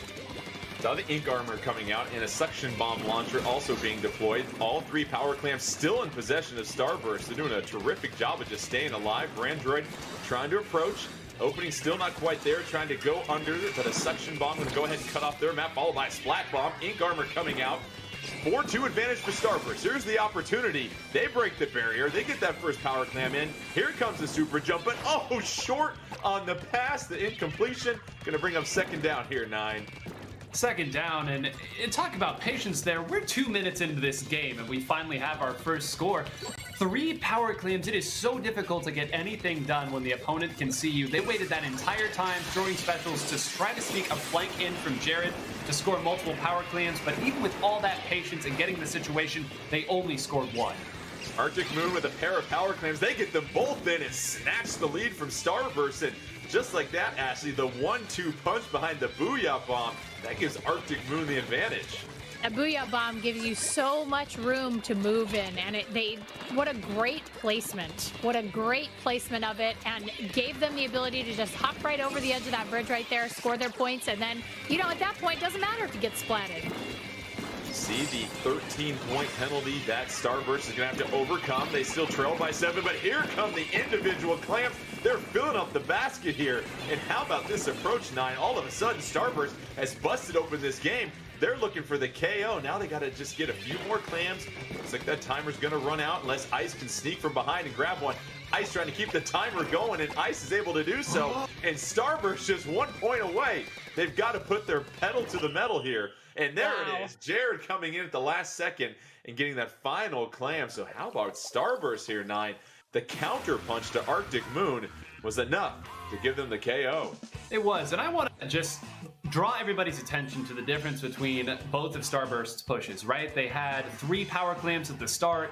They were slow. They couldn't really find a way in. The opponent knew where they were at. That time, they had 1 power clam and a lot of little clams. It is very difficult to track where the opponent is going to attack from. You saw once Brand scored, he moved a little bit back, started attacking them. Jared came from the top. Ice jumped back in. So as you all out there, you kids and squids, are trying to get a little better at Clam Blitz, consider sometimes more power clams isn't as big of a threat as simply 1 power clam and a lot of smaller ones. And to that point, Ashley, early on with the 3 power clams, you knew where 75% of Starburst was out of the map at all times. But after they're able to come through with that second push, it felt like the other members jumped in and had 7, 8, 9 clams that they were throwing in and had the element of surprise against Arctic Moon. I mean, sometimes that's the best strategy. Like you were saying, it's not always about carrying the power clam. Sometimes 9 is better than 10. And you can, really get in there. Look at Ice came around the back and just threw 1 little clam in there and made it, reset that timer to be able to give his teammates the ability to win. And it's like, sometimes that's all that matters is those little details like that. Well, I know in my book, 9, you're always better than 10, my friend. Let's go ahead and check out the updated standings here in this semifinals. Here is Starburst moving on to 2-0. They need to get 1 more game to advance to the finals. Can they get the 3-0 sweep? We've now seen Tower Control, Clam Blitz. That means we'll either have Turf War, Rainmaker, or Splat Zones. And we mentioned 2 of the 5 stages have been selected. So we'll see what Arctic Moon wants to do as far as their game mode choice, because Starburst gets the opportunity to choose the map afterwards. And I mean, at this point here, Nine, if you're Arctic Moon, is there a particular game mode you're looking at, or is it just, hey, this is just a really good team in Starburst, there's a reason why they're Not the favorites Rainmaker. coming in? Not Rainmaker. Yeah, well said, Ashley. Of course, Starburst did get the victory on the Rainmaker ladder here, and even outside of the ladder, they are a vaunted Rainmaker team across every tournament. So, Jordan, you're in the belly of the beast right now. They're really good at Rainmaker. They're really good at splat zones. In theory, you've already gone with most of your best modes at this point. You just got to play. Like, at some point, you've got to go in. You've got to try to finish the job. You've been winning both of these games. You can go into your third game knowing, okay, we can trade punches with this team. There's just the moments, the class, the touch in the important moments that have just gone the way of Starburst. Well, Arctic Moon gonna try and do this on hard mode. They are going with Rainmaker on Manta Maria, so they are gonna go ahead and serve up a nice soft underhand pitch to Starburst potentially and go with Rainmaker. And Manta Maria, you look at the stage, the mask, that's where things really stand out. All that action in the middle here, Ashley. You figure if you're Arctic Moon, you're looking for the quick KO here, because it feels like the longer that this match goes on, Starburst is going to overwhelm you. We've seen that now in the last two matchups. Actually, Arctic Moon gets out to the early lead, but then Starburst just comes back like a tidal wave and takes care of business. Yeah, I mean, this is, to be fair, Manta Maria is a map in which you can actually win fairly quickly if you catch your opponent off guard. You know, maybe Ice will have a sneezing fit in the middle of the game. I mean, there's so many things that could happen. No, but it is true. The Arctic Moon has to get in there, and really, this is going to be a rush situation where they're going to have to, to steal from another game mode. They're going to have to blitz. They're just going to have to get in there and really try their best to finish this as quickly as possible, because, like you said, the longer Starburst is left running, that is an unstoppable force over time, especially on a map or on a game mode like Rainmaker. Arctic Moon fighting for their Splatoon 2 Fresh 4 Championship lives here. Rainmaker on Manta Maria. We'll see if they can score the upset against Starburst and continue to stay around in this semifinal number one matchup. Or will it be Starburst that cruises to a 3-0 sweep early on? It's going to be Ice getting the top positioning, backing up, as we've seen before here, Nine. Both teams a little judicious in the early going, fighting for that map control. Yeah, they actually just gave up the Rainmaker pop without any real opposition here, and this just again goes to show that they know what they're doing here. They can give up a little control knowing that they've got Ice's Bomb Rush here to take it right back.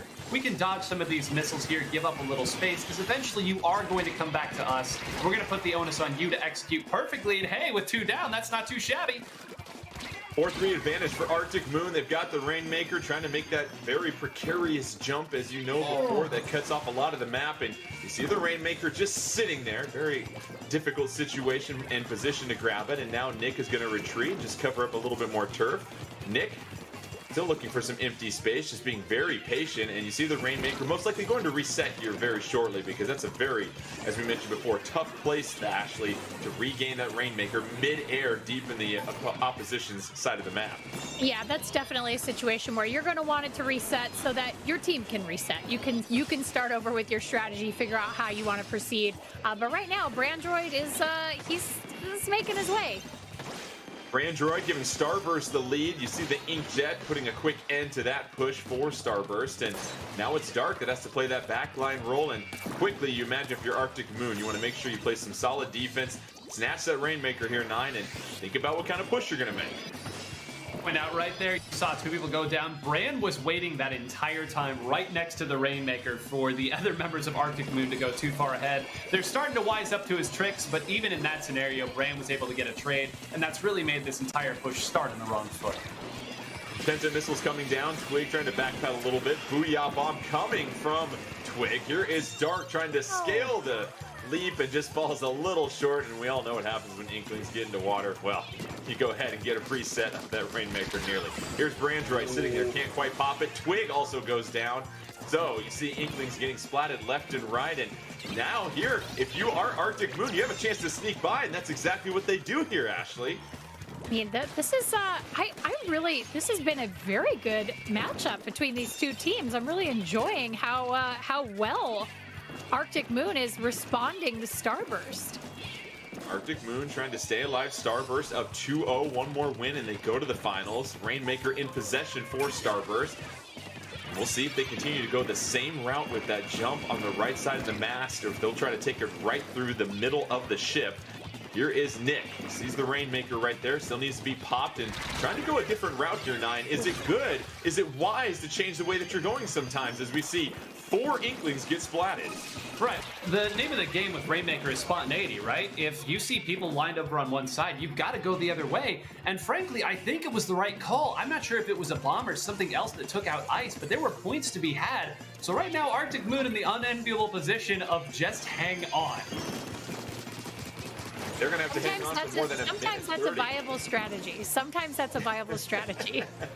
Hey, it got me through college. Here comes Brandroid, moving forward with that Rainmaker. Still can't quite take the lead, and oh, the tie for a second, but because Arctic Moon got to 53 first, Starburst sitting there at 54. Oh, and that is a complete wipe. 9, exactly what Arctic Moon is looking for. Oh, and Dark on the Squiffer there had to hit that shot exactly when they hit it in order to keep the lead. So you can bet there was a pop-off after that shot was hit. And great job by Arctic Moon fading back towards the Rainmaker. One does go down to a bomb here. It's going to be a 3v4. They're just going to try to put this Rainmaker in an unenviable spot. But look at how fast Starburst is taking their side of the map. Under a minute left. Starburst trying to make one more push, looking for the 3-0 sweep. It is still 4-4 on the map. One special ready to go. Here comes the Ink Armor now. 4-3-4 Starburst. They're going to have to act fast here. Let's see if they can coordinate their attack just enough. You see the small landing zone. And that is it. Starburst has taken the lead with just over 30 seconds left. Ashley, now it's up to Arctic Moon. They've got to find something out here very quickly. They're going to have to do a lot of work right here. At least Brand's down. I mean, there's some opportunity here, but they do have a lot of work to do. And how about that, 9? You almost saw an opportunity for Arctic Moon, but how about Starburst still rising up? And now here is probably the last push of the game for Arctic Moon, potentially this entire tournament for Arctic Moon. Can Dark guide them into the lightness, or will it be the Tenta missiles that keep them at bay? We're going to head to overtime here in just a second. Dark still just trying to stay behind their teammates. You've got all 4 members of Arctic Moon on the map.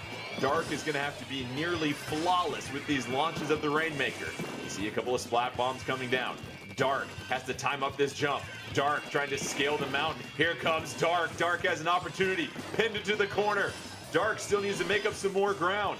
Is it going to be enough? It's down to 3-3 on the map, and no, Dark gonna fall overboard, and so do the tournament hopes of Arctic Moon as Starburst gets the win and the 3-0 KO. How about that defense down the stretch, Ashley? Breaks my heart. That breaks my heart to see that. I hate to see it. I don't love to see it, because really that was a push that was happening. That was a thing that could have been a conversion to a win. I'm so bummed. Oh man, we got to get some rails up on the Manta Maria, guys. We got to call OSHA. Wow. 9, what did you see in that final 30 seconds plus overtime down the stretch there?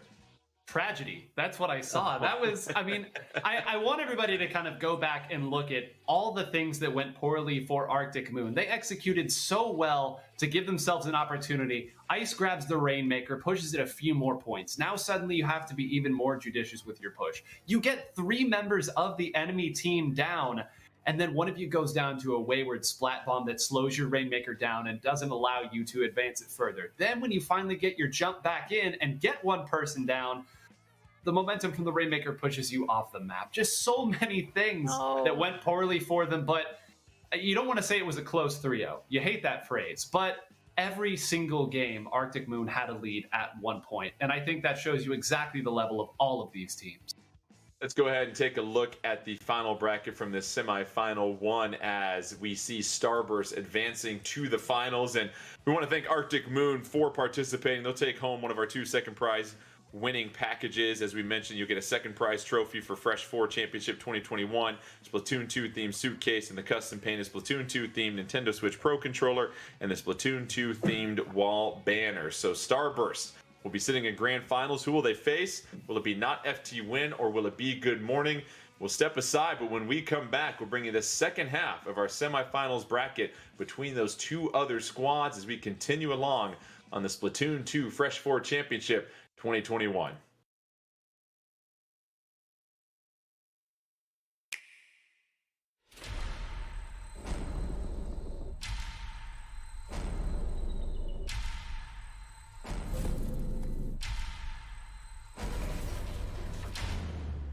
You are faced with overwhelming power. Your highest priority should be simply to survive.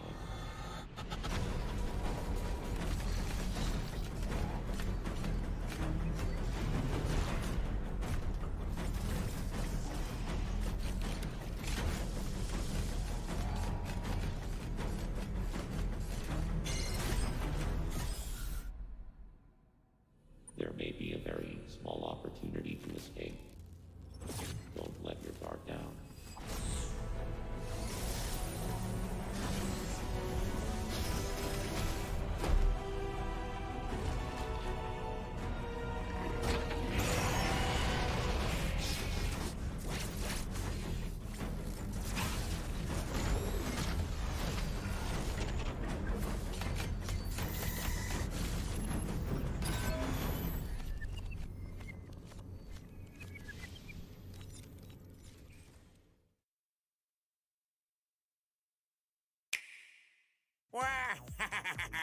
It is me, Wario. I'm back with a new game from my company. And you, yes, lucky you should play it.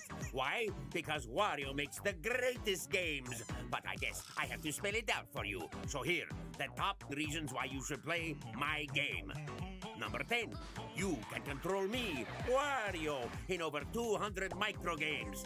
Hey, look at Nico, so cute. Number 9, you can play as me in multiplayer. 2 people can play together at the same time.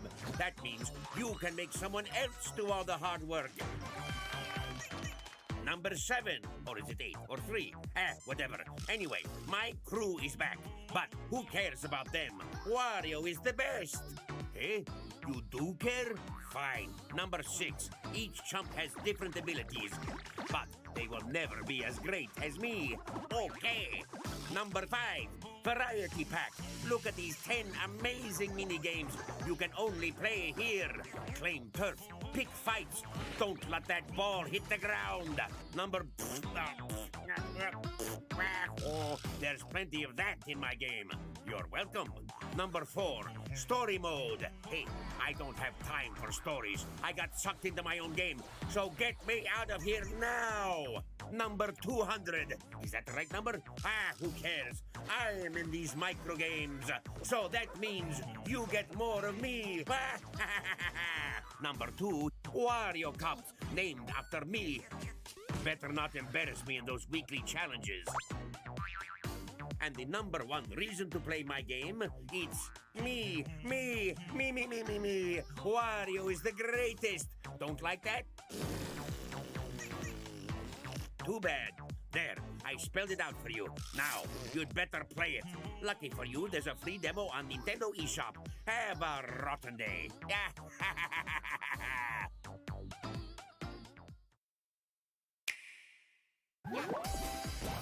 Mario and friends are back. Party it up in this Superstar collection of iconic Mario Party boards and minigames. Mario Party Superstars. Hit the dice block and move from space to space. Whoever collects the most stars by the end wins. Compete in mini games at the end of each turn to win in-game coins, which you can redeem for stars. 5 boards from the Nintendo 64 Mario Party games make their return, and each one is jam-packed with all sorts of zany events. On Yoshi's Tropical Island, Toadette's got the star, but she might swap places with Bowser. Surprise! On Peach's birthday cake, plant some piranha plants to gobble up your opponent's coins. on Spaceland. Beware of the Bowser coin beam. Avoid it or say goodbye to all your coins. On Woody Woods, the direction keeps changing. Can you find the right path forward? And on Horrorland, King Boo appears at night. Better hope he steals your opponent's stars and not yours. On top of that, you can enjoy these boards with online play. Compete against your friends or battle it out with players worldwide via random matchmaking. You can also use stickers to communicate with others. And if you're playing with friends, you can save your progress mid-game and resume at any time. Pull faces to match the example in Facelift. The last one jumping wins in Hot Rope Jump. Find an opening and push through the crowd in Pushy Penguins. Goombas galore, count them all in Goomba Spotting, along with free-for-all mini-games. There are others where you'll split into teams, work together in 2 versus 2 or 3 versus 1 mini-games. Enjoy 100 specially curated mini-games from across the Mario Party series. Want to just play mini-games in a variety of courses? Head on over to Mount Minigames. Here's a glimpse at some of the courses. Keep up the win streak against your rivals around the world in survival. Challenge other players worldwide in mini-games that rotate every day in Daily Challenge. Team up to come out on top in the 2 versus 2 team battle tag match. Or play special mini-games you won't find on the boards in sports and puzzles. And what's more, all of these support online play.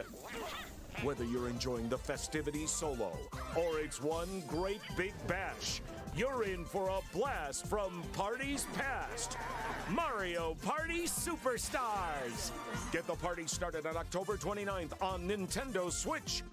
Pre-orders are available now on Nintendo eShop.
And welcome back to the Splatoon 2 Fresh 4 Championship 2021. Jordan Kent alongside Ashley Escada and 9 as we are more than halfway through our championship here. We already have one team going to grand finals. That is Starburst. Who will they face off against? Well, that's going to be decided between Not FT Win and Good Morning. So let's go ahead and check out the bracket and see who is going to possibly join Starburst in that other position. And this is our 2 versus 3 matchup that was decided in the ink pools. Both Not FT Win and Good Morning going 1-1 in that stage. And let's check out the rules one more time for semifinals, because there is some gamemanship that happens here as far as the game modes and the stages. So the team with the lower seed, that's going to be Good Morning out the gate, will choose the stage. After that, we'll choose the game mode. The stage will be selected by the team with the higher seed. After the first game, the losing team will choose the mode for the next game, and the winner will choose the stage. You see all the game modes available: Turf War, Rainmaker, Clam Blitz, Tower Control, and Splat Zones. It is best of 3, so Starburst getting that sweep and advancing to the grand finals. Now it's up to Not FT Win and Good Morning to face off against one another. And Ashley, Good Morning coming in, scoring a bit of an upset in the ink pools to get this 3 spot, will now face off against Not FT Win. And coming out the gate, it's going to be Turf War at Mako Mart. This is interesting because you've got a very unique stage. It's got a more longer and linear midpoint that creates a lot of action in the middle here. Yeah, and this is the ladder that Good Morning won. So they won Turf War. So this is the mode they feel strongest in. They want to come out of the gate with their strongest game mode to be able to say, oh, well, if we can take one off of them, then maybe we can build up some momentum. So I'm assuming that's the strategy there. And Nine, you look at Mako Mart, and what do you have to keep in mind when it is Turf War? Because there's a lot of nooks and crannies in the store that you got to get around to make sure that you've got your ink everywhere you can possibly get it. Yeah, this is, I would argue this is one of the community's favorite maps on any mode, frankly. And it is beloved because you can attack from so many different angles, right? We saw earlier what Walleye Warehouse looks like on Turf War, right? It was a lot of move back and forth in the middle, hold your special for a while. No. We're not going to be seeing that here. There's going to be opportunities to separate the opposing team. Their Good Morning is going to be able to jump in behind their tent umbrella if they want to crash into positions. So I don't think it's any surprise that they've picked Turf War here. I know that it went in favor of Not FT Win to pick the map, rather, so they've chosen Mako Mart, but I still think this does play a little bit to what Good Morning's strengths are going to be. And this is what's fun, Ashley. You've got Good Morning and just their cornucopia of interesting weapons that they use versus some of the top-of-the-meta weapons that Not FT Win uses, and it's a bit of a anti-meta approach almost from Good Morning. It definitely is. I believe Nine has described it as the wildest of wild cards. And I think that that's a really appropriate way to describe their loadouts. All right, well, go ahead and grab a cart. Let's go shopping at Mako Mart. And this is our first matchup in semifinal number 2 between Not FT Win and Good Morning. Checking out Good Morning in the purple and Not FT Win in the yellow. And anything that you notice about the loadout for Good Morning here, Nine? Well, it's actually one of the more mundane, as I talked up all the different weapons they have, one of the more mundane picks they could go with. And actually, if you take a look at both of the teams, it's actually very, very similar. Both have brought a mini Splatling in, both have brought a Splashmatic. The difference here is that Not FT Win opting to bring an armor weapon to their side. Bagel with the mini Splatling already trying to establish some backline and quickly encroaching on Good Morning territory, but so far pretty even. Here's Biscuit trying to go in the middle, got the bubbles ready to go. Not going to deploy those yet. We've seen Biscuit hold on to that special here, Ashley, and we've mentioned before, Turf War, you want to be very mindful of when you use that special.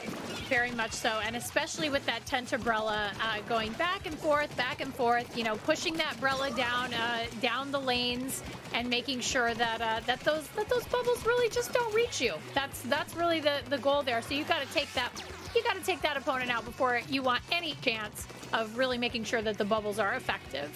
And some highlights coming from Bisca. 2 splats in a row, and now that is Not FT Win. That is starting to take momentum in this matchup here. And already, you see another splat in favor of Not FT Win. Shadow backed into a corner. He's got to quickly move, but here comes the Suction Bomb Rush trying to chase them down. This is going all in favor of Not FT Win at this point here, Nine. It is, and this is where it really is scary to be your tent umbrella, because yes, you can move in with the tent umbrella, but that does sort of announce your position to everybody on the map, and they know exactly where to go. So you see here that Shadow really just had to hold on to that left position until Omega was up there to help. Now you see Omega trying to jump out at the right time. They know there's 2 people in that area, and look at this yellow all around, and the doors close awfully quick at this level. So 3-2 on the map for Good Morning, but here we go, Ashley. Good Morning starting to stabilize just a little bit, and this seems like an opportunity for them as they had a slight numbers advantage. You have to credit Good Morning for still hanging on to their ink at this point.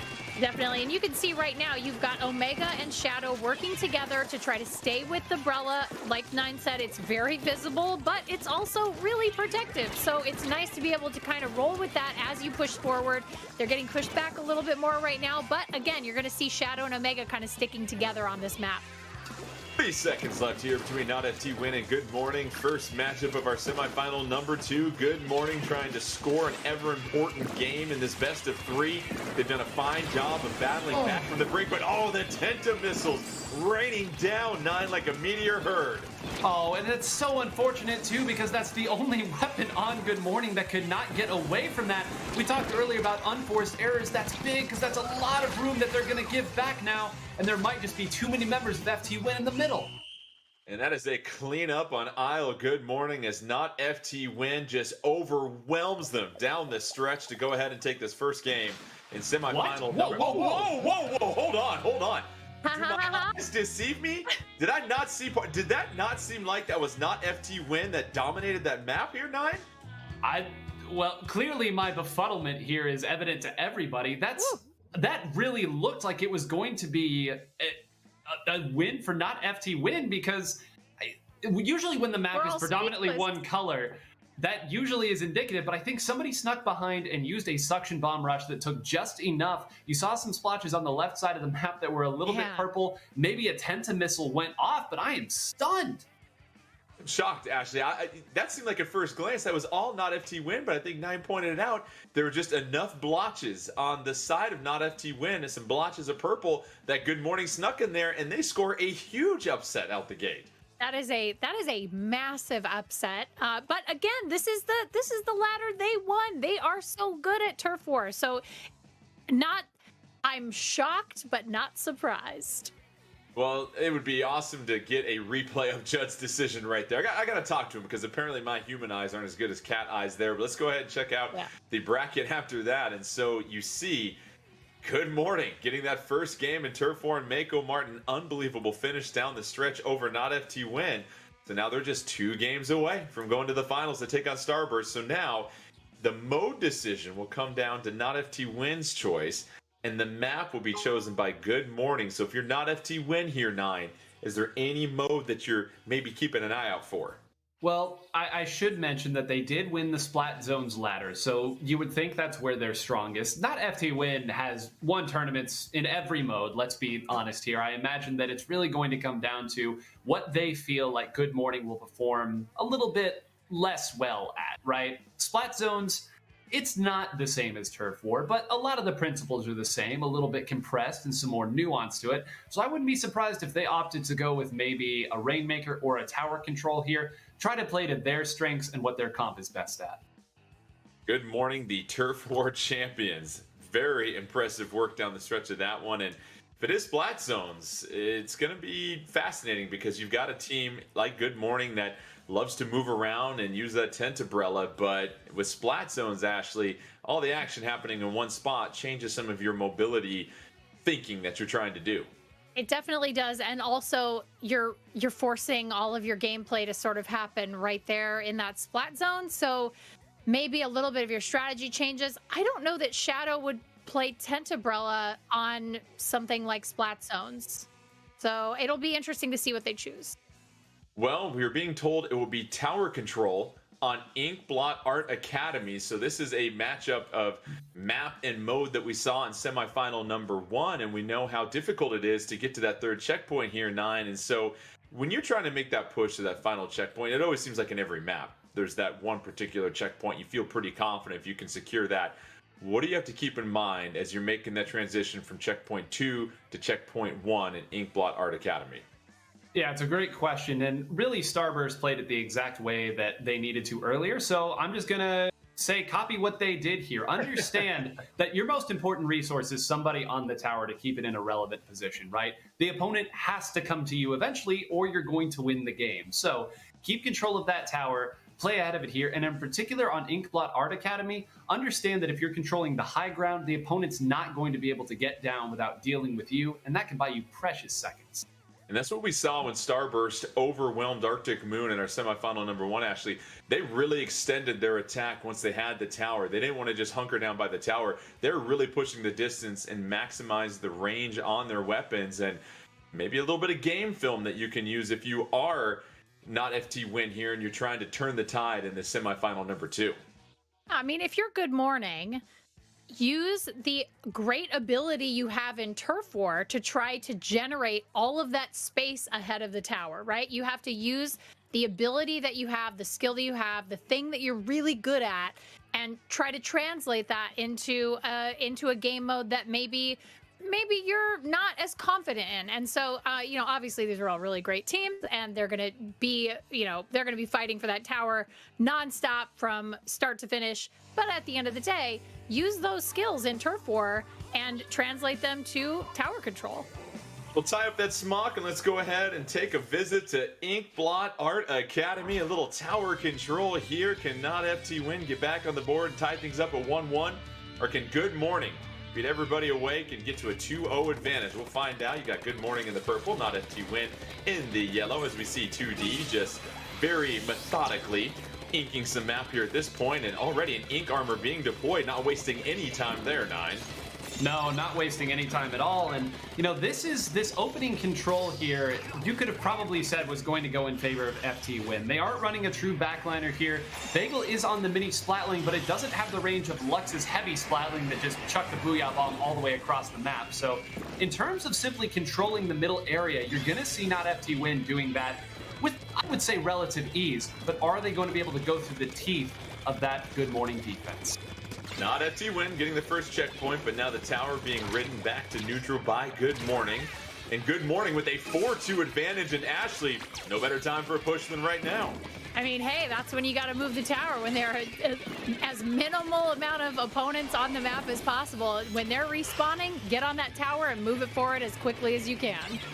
Checkpoint number 1 cleared by Good Morning, and they look to take the early lead as they start to encroach on the 60s. FT Win trying to push them back just a little bit. Bagel seeking the higher ground.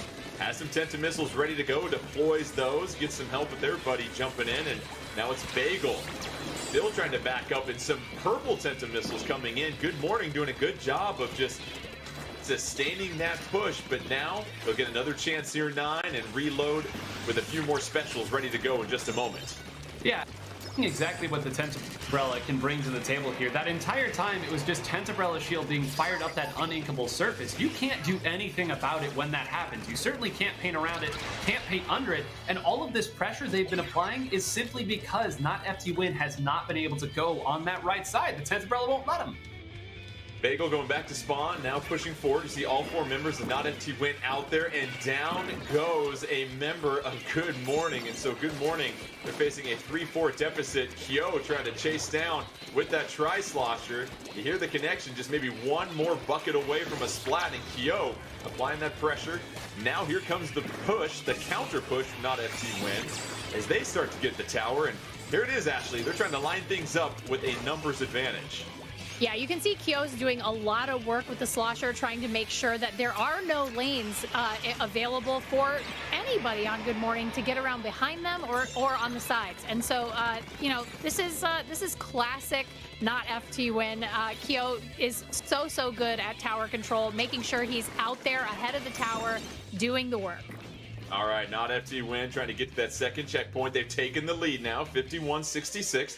Just over 2 minutes left here in this second game of semifinal number 2. Not FT Win trying to tie things up in 9. You're starting to notice something here as FT Win starting to advance this tower. Yeah, we didn't really talk about the double armor composition that Not FT Win is running here, but there was one of the best timed armors I've seen all game. It was a 3v4, all members stuck in 1v1s, a timely armor that allowed Not FT Win to really crack this game open. Nothing brings a bigger smile to the face of 9 than well-timed armor. Here comes the Tentabrella coming out. All 4 members of Good Morning just trying to hold their ink at this point.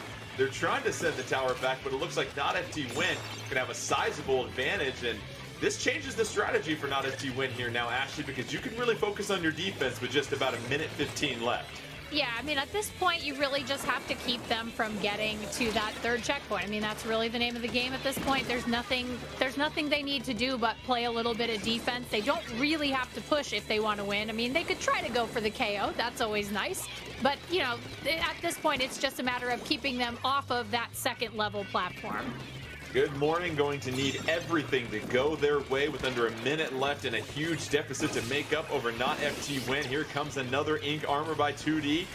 And here comes the push from Good Morning. It looks like Not FT Win in prime position to send it back. And now it's just back and forth at this point here, 9. Is it all defense, the focus here for Not FT Win here, 9? Because you got just over 30 seconds left.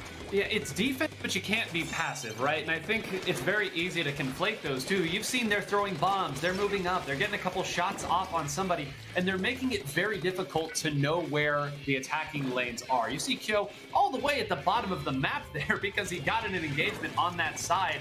And you see right here with just 10 seconds left, Jordan, that's a very yellow map on the middle, and now Biscuit's going to try to put an exclamation point on it.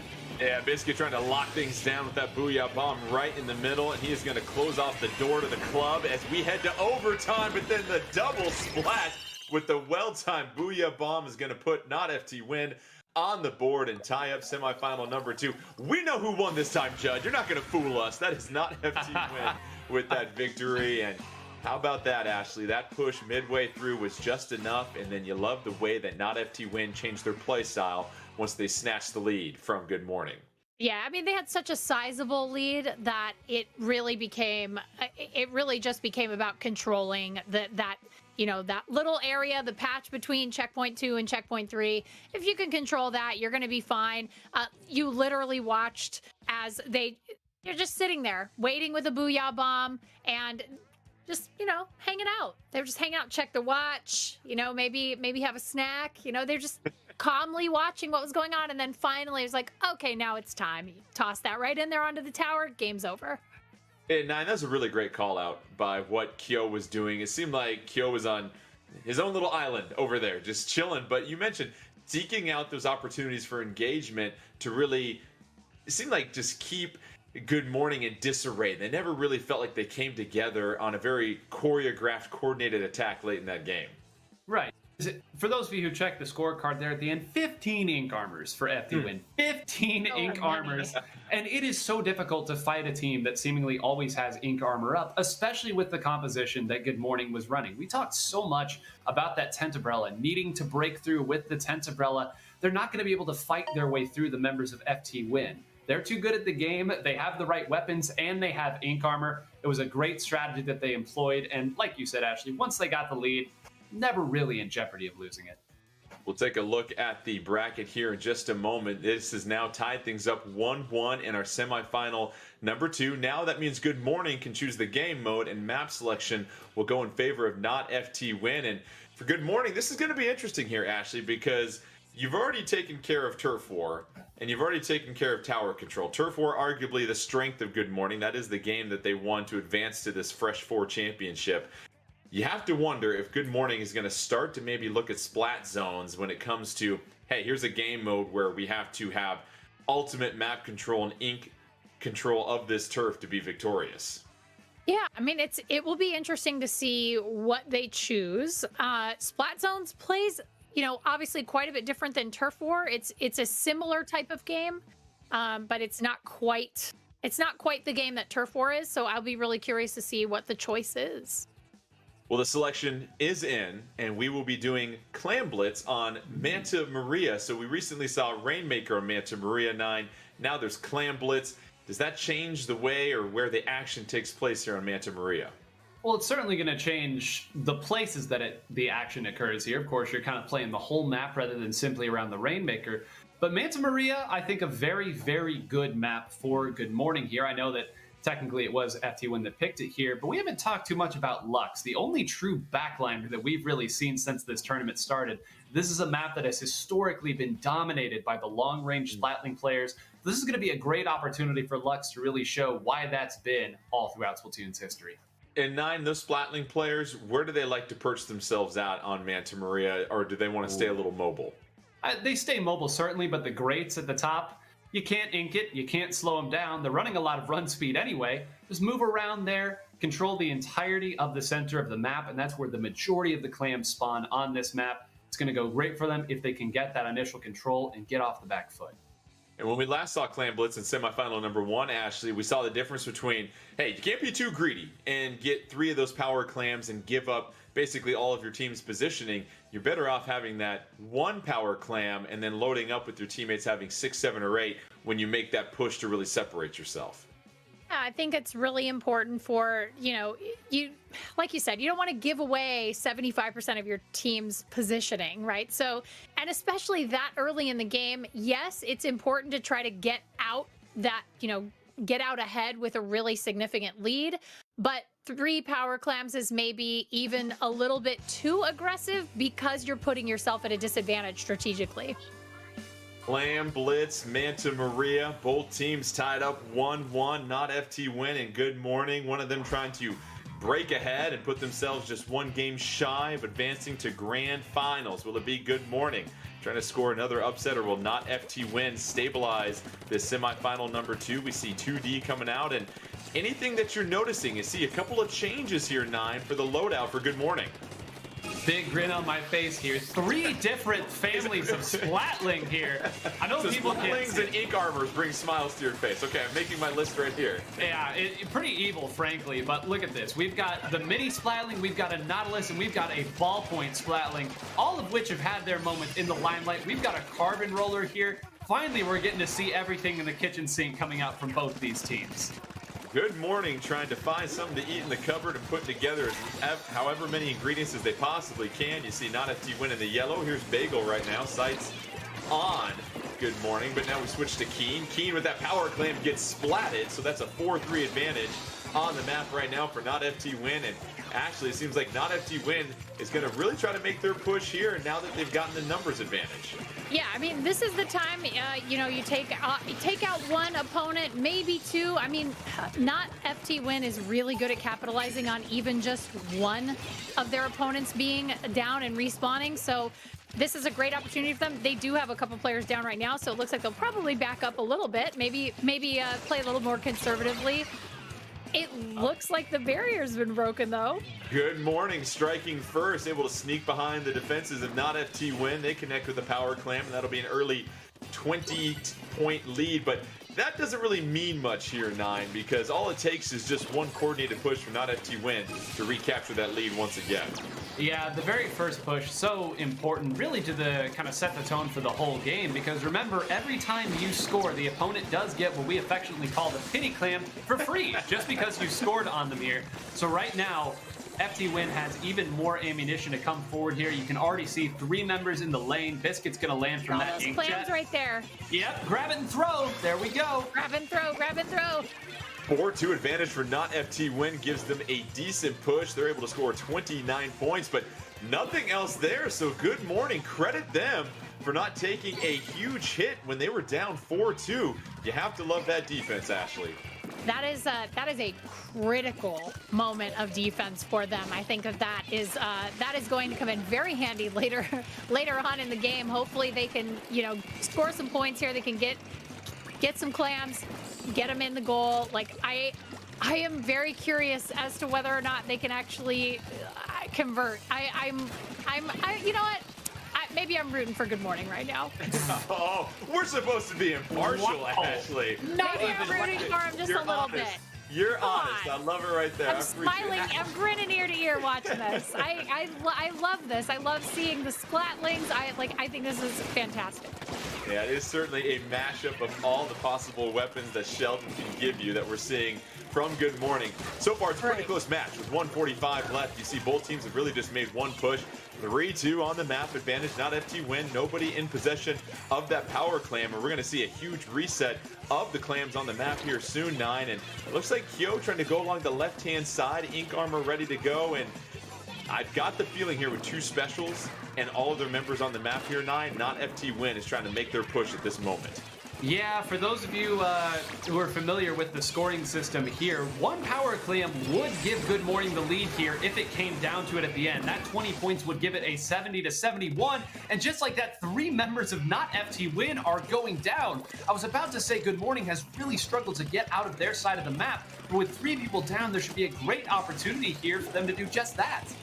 Let's see if Good Morning can do that. You see the clam count up top, 12-10, favor of Good Morning. but now another Splat. So that's 4-3 on the map for Not FT Win. 4-2 now. All of a sudden, things turning completely around as Not FT Win. A near wipe here, Ashley. I mean, the last thing that you never want to see is Kyo with a slosher coming at you. I mean, it's just like not a thing I ever want to see in Splatoon. But unfortunately, Good Morning has to contend with it. So Not FT Win able to connect with their power clam, and they open up their lead 44-80. So it's going to take a sizable push from Good Morning. They're going to have to really get a couple of splats here, 9, and not looking good for Good Morning.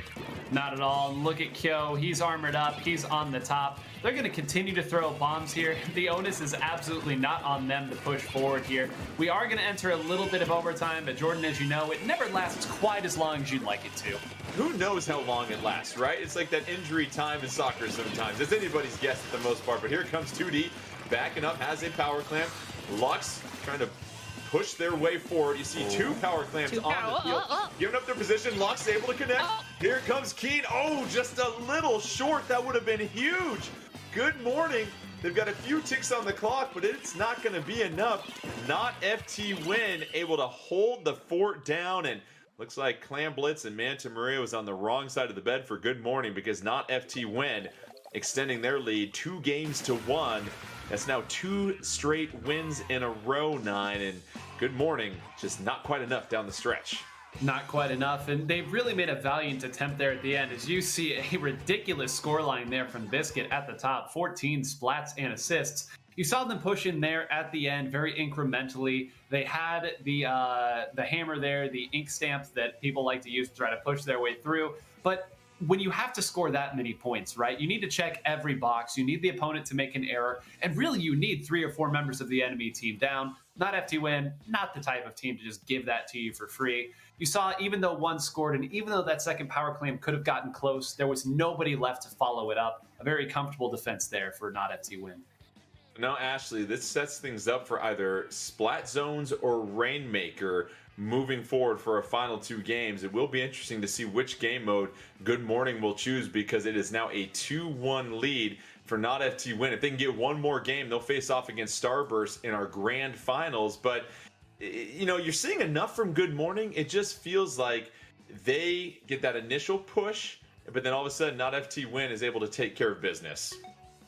Yeah, it's, you know, it really looks like they get that momentum going.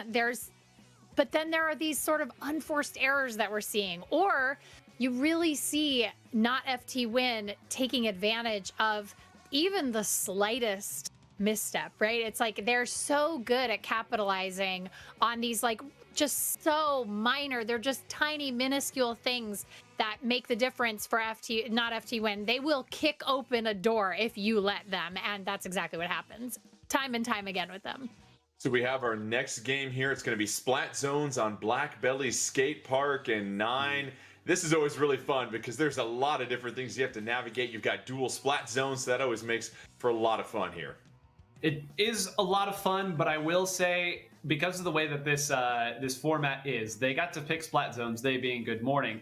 But Black Belly Skate Park might be the best map in the game for Kyo's Bucket if he chooses to go with it here. That is a weapon that is dominated since Splatoon 1 on this map. Yeah. So you know they were happy to have that pick in their back pocket here. The onus is really going to be on Good Morning to get their backliner Lux at that top middle area where he can kind of dictate the flow of the game. If they don't get control of that, they're going to have a heck of a time even getting back to zone, much less holding it.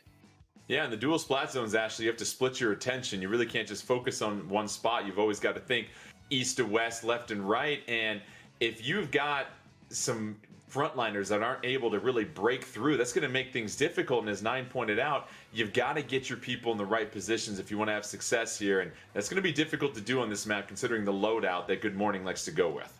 Yeah, Lux is going to have to work really hard to create lanes for everyone else. Because he's a backliner, he's not going to be roaming back and forth with his teammates. So it's going to be really critical for Lux to create those lanes, to really call out what he's seeing when he's perched. If he can get up and get established, it might make the difference. Game 4 between Not FT Win and Good Morning in semifinal number 2, a victory here. and Not FT Win advances to the grand finals. This is a map that Nine has said is tailor-made for Kyo in that Tri-Slosher. We'll see if that holds true. One zone already claimed by Not FT Win. Now 2D trying to get to the other one. 2D trying to take care of business of that Tentabrella that was deployed, and now 2D trying to avoid some Tenta missiles coming through here. And so far, the control here, Nine, going to good morning in the early going. Yeah, very nice to already get that. And look at that. You can see the big blast of ink coming from Lux's custom Explosher, a weapon that not many people use these days. But that is a weapon that does a ton of chip damage, can do a ton of ink on the zone as well. But it's also very easy to move back the other way. You saw they push him back, they take him out, and they're able to at least stop the scoring for the time being. Not FT Win wrestling with Good Morning for that second zone, trying to get the control. Good Morning already takes back control, so an early 30-point lead for Good Morning. So far, Ashley, the crazy assortment of weapons working out for Good Morning. I mean, well, if you're gonna try anything, why not throw the whole kitchen sink at your opponent? It made that a weapon yet? I know we have a bathtub. I was gonna say, is that gonna be in Splatoon 3? We should ask. But here is Lux already. Now they've doubled up FT Win. They have got a 50-plus point, now 60-point advantage over Not FT Win. This is a surprise coming out the gate, and it's Lux up top finally getting picked off, but not before a lot of damage is done there, Nine.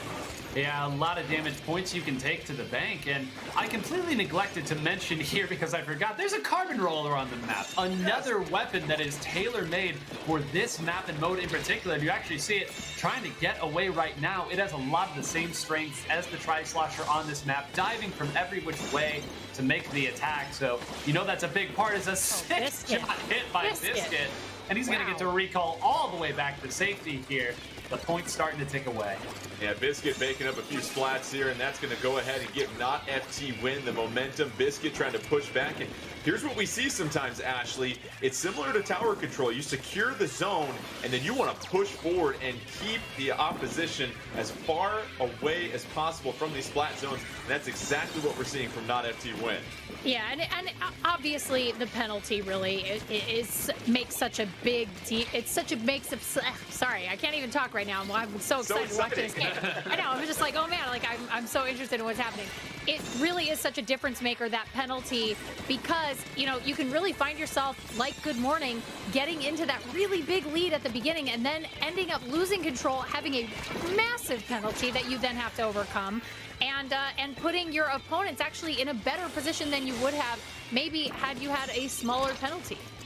Yeah, essentially 65 seconds is the amount of time that Good Morning's have to make up if they want to take the lead back from Not FT Win, and sizable penalty as well too for Not FT Win. This is going to go back and forth, but Good Morning seizing control again. 4-4 on the map, minute 40, still just enough time left. They can sustain this push, but if you're Not FT Win, do you change your playstyle at this point here, Nine, knowing that you've got such a sizable lead? Maybe so. I actually thought they made the right play there in using Biscuit's Inkjet at the same time as the missiles to try to move around the members of Good Morning, but Good Morning didn't actually give up that much ground as a result, and you saw Lux get a huge pick. And look at this, Keen is rotated back here to make sure this spot is safe. Now Lux is back in position. Just a few seconds left. If they can ride out this wave of specials, they might steal the lead right back. How about the turnaround by Good Morning? They snatch the zones away from Not FT Win, and now they are just 8 seconds away from taking the lead. Not FT Win got to take these zones or else Good Morning right there, and this might be it.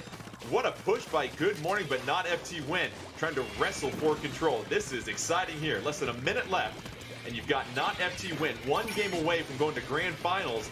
It is still right there. Good Morning trying to fight for their tournament lives. And how about the display that we're seeing from Not FT Win here right now, Nine? Wow, and they actually do get it 17-18. Snatches the lead. But see, okay, this is the scary part, though. You got the lead. You're emotional right now. You have to finish the game. You have to execute 20 seconds plus overtime. More than enough time. And you see right there, the Carbon getting a nice pick, needs to find another, and might have. I believe Omega just got a huge double, and that's going to maintain map control. Jordan, I think they might have this. Morning looking to force a game 5, and how about this turnaround? They took an absolute shot early on from Not FT Win, but maintain their composure, and Good Morning gonna go ahead and push this to a game 5. What an incredible comeback, Ashley. They were able to take everything that Not FT Win threw their way and handled it with exact precision. My heart is pounding right now. I felt like I was playing that game. I was like, it was so intense. That was an amazing set of plays. I have to say, Lux really made a couple of critical splats that made it possible for them to push forward, to take control back, and then to hold it for the rest of the match. The remarkable turn of events as Good Morning. Many people thought the scrappy underdog coming into this fresh four. They are just one game away from taking care of business against Not FT Win. Listen, I know 9, they're missing a couple of their normal members, but still, this would be huge if Good Morning is able to get past Not FT Win and get to the finals. We now know that it's going to be Rainmaker for the final game mode. What map? We're not quite sure, but how about what Good Morning was able to do? Because now as we get set for Rainmaker on the Reef, it's anybody's chance here to move on to the finals to face off against Starburst. It is, and I mean, unless you've been in that situation where one more point is the difference between winning or losing here. Everyone is throwing everything they have at the zone. A couple people trying to search for picks. I mean, what great composure. We've talked about that word so much here, but I, again, will give the gold star to Lux on that Explosher. That is a weapon that can take an entire zone in just 2 sloshes here. It's what the weapon is made to do. Gave them just enough pressure to make sure that more members of FT Win had to fire at their zone, but the rest of the team had to come through. They did, and you said it. We know exactly what map and mode it's going to be. Everyone knows. No more secrets. Oh, boy. It is a way to solve math problems now. You can do guess and check. It absolutely works. So now it makes it 2-2. We know the rules here in the semifinals, single elimination. So whoever can win this game, this 5th and decisive Game 5, will move on to the finals to take on Starburst. It will be Rainmaker on the Reef. And again, actually, smaller stage. You've got that bridge. We've talked about it before. It's that 3rd checkpoint in the Reef that is so hard to get past. But if you can do that, you can really dictate the way that you want to play the rest of the game. Yeah, I mean, Rainmaker on the Reef is, it's tight, right? It's very claustrophobic. You've got that Rainmaker that can really carve a pretty big path on the Reef because it's a smaller map. I think it'll be really interesting to see how these teams capitalize, where they take the Rainmaker, and what their strategies are against each other. Rainmaker, Reef, loser swims home as it's Not FT Win versus Good Morning, who will move on to the finals against Starburst. And it is a sprint to the Rainmaker to start this match here as Keen trying to take the high ground and just cover as much turf as possible to build up those Tenta missiles. He'll deploy them, and here comes Keen trying to move forward now. Keen trying to line up some of those Rainmaker shots, and this seems to be already a pretty coordinated approach by Good Morning out the gate here, 9. Yeah, they got a really early Rainmaker pop, and I believe it was actually Biscuit that they took out. It was whoever's playing the Kensa 52. So already 43 points here. That typically isn't a winning push on this map, but showing some stuff. There's an an Octobrush, a Kensa Octobrush to be specific, on the map right now, really bringing out everything they have for this pivotal game. Beautiful. As we said before, there are these pseudo checkpoints in Rainmaker where if you can get it past a particular point, you know you're going to have a very sizable advantage. And 9:43, nothing to sneeze at out the gate here on the Reef. No, nothing to sneeze at all. And I think they are going to have an easier time defending here because, again, there are very obvious ways that the Rainmaker has to go. Ashley, I believe you talked about it here. You can put the shield right there, stick somebody behind it, and pretty reliably bank on the fact that you're going to be okay on the defensive side. But, of course, easier said than done against a team like this. And this is what's fascinating is you saw Good Morning here, Ashley, sprint out to get that Rainmaker and try to push it forward as fast as they can. And now they're just kind of sitting back, happy to play defense. And even though Not FT Win has the Rainmaker, Good Morning in prime position to try and stop this push.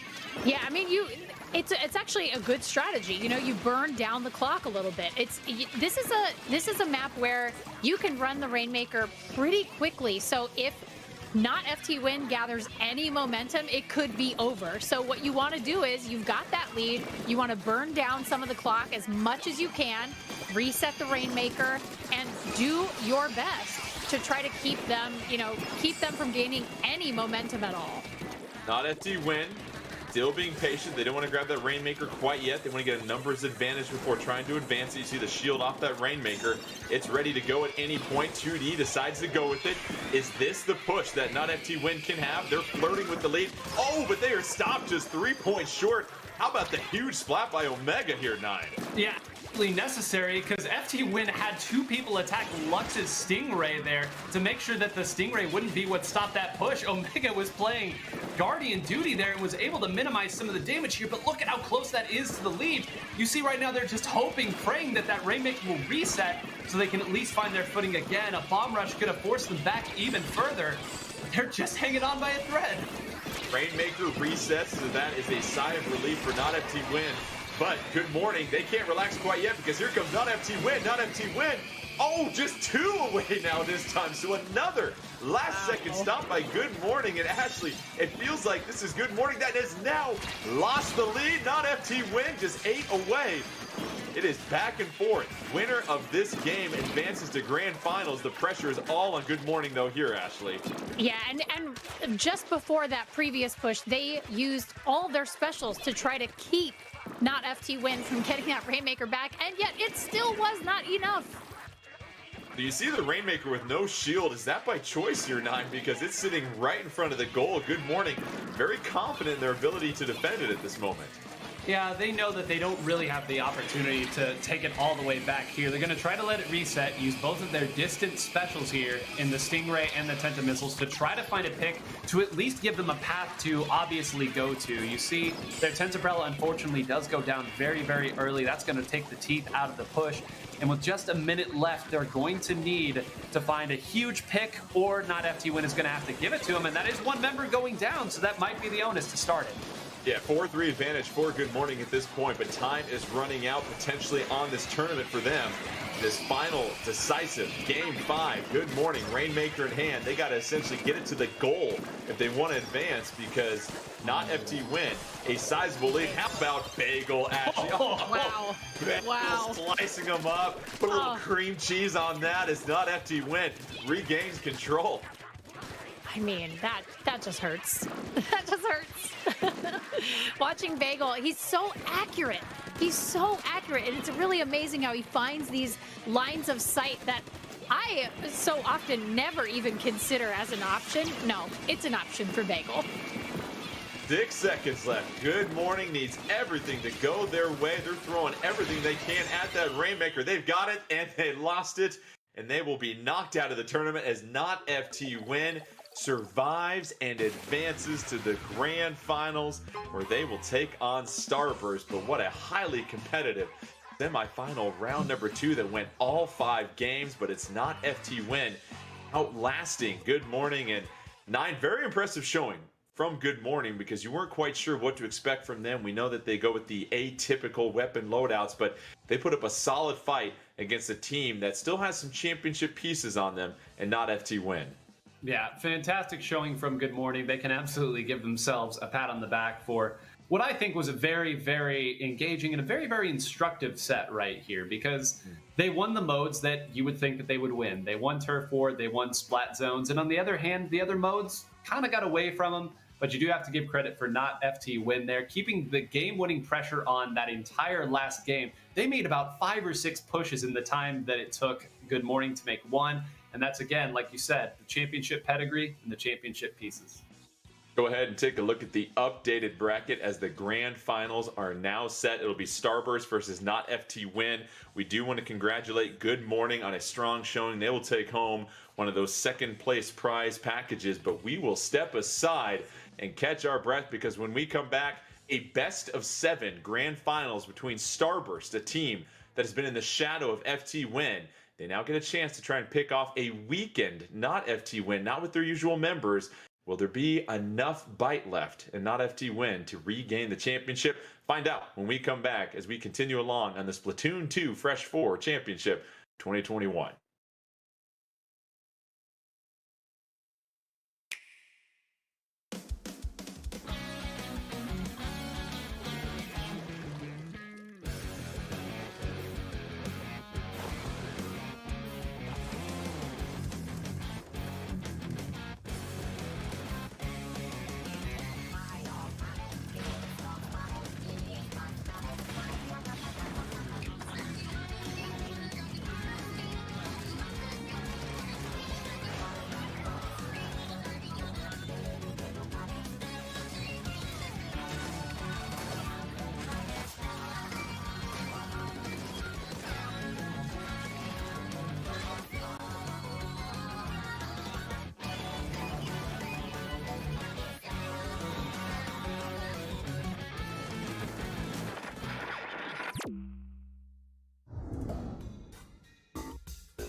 Welcome back to the Splatoon 2 Fresh 4 Championship 2021. Jordan Kent alongside Ashley Esqueda and 9. We are here, the grand finals. We'll see who gets a chance to take home the grand prize package. Let's go ahead and check out the bracket and see where we have gone here today with all of the Splatoon 2 action. And it'll set up a matchup between Starburst and Not FT Win and a best of 7. Starburst has yet to drop a game this entire evening, and it took Not FT Win all 5 games in semifinal number 2 to best good morning. And so let's take a look at the rules for grand finals. A couple things will be different than the semifinals. As we mentioned, best of 7, the team with the lower seed will choose the mode for the first game. The other team will choose the stage, so that means Not FT Win selecting our first game mode. After the first game, the losing team will choose the mode for the next game, and the winner will choose the stage. Now, you can repeat a game mode so long as you've played all of the game modes once. So if we get to game 6 and 7, we might see a repeat. But once a mode has been chosen twice, you can't choose it again after that. So we'll see what happens here between Starburst and Not FT Win. And 9, set this up a little bit more for us, because as we prepare for Splat Zones and Anchovy games, Starburst is a team that has just stuck around. And they've gotten a lot of silver medals throughout this entire Splatoon 2 competitive scene over the last couple of years. They really want to get this one against Not FT Win for a chance to show that they've been one of the most consistent teams in all of competitive Splatoon 2. Yeah, regardless of the circumstances, you get the gold medal, you feel good, right? And they have performed very well in a lot of tournaments. They have outperformed FT Win at some tournaments, but this is the big stage, right? You are competing against a team that in this tournament in the past has gotten the better of you here. You've been playing together, you've been scrimming, you've been performing well, you've performed well today. I said it before, but if this isn't the opportunity for Starburst to take it all, I don't know what is. And Ashley, what stood out to you about Starburst so far today? Because as we mentioned, they've yet to drop a single game, and this is basically the top 4 out of hundreds of teams that entered this tournament. I mean, for me, it's the lack of unforced errors, right? We just haven't really seen them make mistakes. Like they've really played clean games that have been technically almost perfect. And so it'll be really interesting to see the clash between them and Not FT Win, because Not FT Win is really good at taking advantage, and they are also very good at, I argue, building momentum. They're a team that seems to really kind of thrive on that, forward momentum. So if they can come out of the gate really strong and maybe take the first game, it could be the difference maker. So 9, Splat Zones, Anchovy games. You obviously have to show up with a bag full of quarters so you can have fun. But with one Splat Zone, it changes the strategy, because the last time we saw Splat Zones, there were 2 of them on Blackbelly Skate Park. What are you thinking about strategy-wise when there's really only one central space that you have to ink? Yeah, it's a great question. And I mean, bring a bag full of quarters and then bring a bag full of suction bombs, because that's what we're going to see a ton of. We're going to see a lot of suction bomb rush here from both teams. It's one of the few things that can take this pretty big zone in the grand scheme of things. It's one zone, but it's big even amongst the one zone maps. There's going to be a couple members of each team, probably Brain and Kyo, whose main job is going to be to disrupt anyone who's trying to build their specials and not let them get the take back for free. Splat Zones, Anchovy games, game 1 of our grand finals. The undefeated team of Starburst taking on Not FT Win. Sure, missing some of their members, but they still have that championship pedigree. Let's kick this thing rolling here, and already you see the quick advance by Jared, able to ink the zone first. Nobody yet taking quite control here, Ashley, but here comes some early Tenta missiles as Starburst able to take control to start this game. Yeah, or some early Tentos. Also, I am really excited to see Ice on a Charger. You don't see that too often these days, but that's a classic Ice weapon, and so I'm really excited to see what he does with that. Now it's a 4-3 advantage on the map for Not FT Win. They've regained control, and now they've taken the lead here, 9. Yeah, they've taken the lead, and actually, I'm so glad you pointed out that the Charger is out now, because Kyo has gotten back to his sloshing machine Neo, and this is not a weapon that he brings out all the time. It is, of course, a very strong main weapon, but it has a bomb rush as well. So trying to contribute a little bit to that. Both of these teams bringing out all the stops here early on in this championship set. Breaking out the classics, Nine. The classics. Yes. Kyo trying to turn that sloshing machine onto the splat cycle here, as it's now 4-4 on the map, and the lead going back to Starburst. So already some back and forth, and a 27-second penalty on Not FT Win. It looks like actually Starburst finally starting to get comfortable in this opening game. Yeah, they are looking a little bit comfortable, but I will say, I would never, ever underestimate Not FT Win, and I would never get comfortable against them. So Not FT Win momentarily taking the zone. That'll tack on a sizable penalty to Starburst, but now they are already chipping away at that as they maintain control of the zone. And this is when they start to advance here, Nine, and apply the pressure on your spawn. Yep, and you're going to see Brandroid here just sit back, throw bombs up there, try to dictate the way that Not FT Win is going to be able to come back to the map. You did see that they got a really nice early pick. Ice is also down, so Brandroid's going to have to cede all of this room. But look at this, still painting the zone. They're still scoring here, and finally they do lose it, but it took a lot of members of FT Win and 3 specials just to get back to the zone, much less control it. But because of that penalty, really didn't build their lead up too much more from what they had over Not FT Win. So Not FT Win just doing enough to make sure that Starburst doesn't really start to pull away. But again, Starburst captures it right up. You see the Ink Storm slowly going towards spawn. Suction Bomb Rush ready to go for Bagel. Is going to have to act quickly because now Starburst starting to pad that lead with just 2:30 left. And it seems like Starburst here, Ashley, is starting to really get Not FT Win on their heels. Yeah, they're starting to pull away from this. They're doing a really, really good job of controlling their specials. They're doing a really good job of coordinating with each other. It took a really long time for Not FT Win to take that splat zone after at least 2 of Starburst's team members went down. Now hold up here, Nine, because you've got 4-3 on the map. Not FT Win quickly securing the zone, and now they're starting to push back Starburst a little bit. An astounding sequence right there from Not FT Win. They threw 2 specials out and set Kyo off by himself at the bottom of the screen to try to find his way to some attacks. Starburst rotated over in time and actually got there, but then Biscuit came in later and had survived that entire previous fight. So an incredible way of rotating around and making the attack. If they can thrust aside these specials, they might be able to take the lead right back. Oh, but it's going to be tough here because it's now 4-2 Starburst on the map. They seize control, and how about that? Drop a 50-piece penalty on Not FT Win. So, sure, you give a round of applause for FT Win, but they still didn't do enough to take the lead, and Ashley, Starburst now has the clock on their side. They do have the clock on their side, and they are doing a very good job of keeping, they're really forcing Not FT Win's hand here. They're going to have to do something, and they're going to have to do it fast. Under a minute left. Not FT Win just 4 seconds away. Excuse me, Starburst was 4 seconds away. Not FT Win able to wrestle back control of the zone. You see the penalty on both of them, but you figure really time for just one more push at this point. It is 3-3 on the map. So it is Starburst that really just has to get this zone. It feels like one more time here, Nine, and that should put this one away. Yeah, it should, and that can come from anywhere, right? Brand has been quietly having a great game. You see with 10 splats and assists, leading all the players right here. Really just needs to take out maybe 2 people, and that'll put it away. You hate to use the word perfect, but FT Win really doesn't have a lot of room for error if they want this to go the full distance. Well, they've got the first thing you need, and that's the zone. With 16 seconds left, they're a couple of seconds away from their penalty. Let's see if they can hold on. They need to just hang on for 15 seconds, and they will take this game here. Can Not FT Win hold their ink till the end, or will Starburst have enough of a barrage? It is 3-2 on the map. Here it comes. Not FT Win takes the lead at the last second. And how about that turnaround, Nine? Unbelievable. They sent Kyo up, and as he always does, I would pay money to be in that voice chat right now, but Kyo dove forward, ended up taking 2 out, and then set up a final engagement between Biscuit and Jared at the top. You saw that Biscuit was able to win that. That meant there was nobody left to paint. But how does Not FT Win keep doing this? They always do this! Every time. Not FT Win. The epitome of composure right there. I mean, these are guys, half their team has been in that championship situation before, where you can't lose your cool. And we just saw it right there. It was a last-second push. You don't see that often at this high level of play.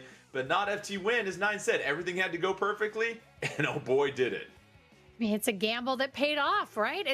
That is quintessential. Like I said, not FT Win. They're so good at kicking the door open, gathering a little bit of momentum, and making it a really big deal.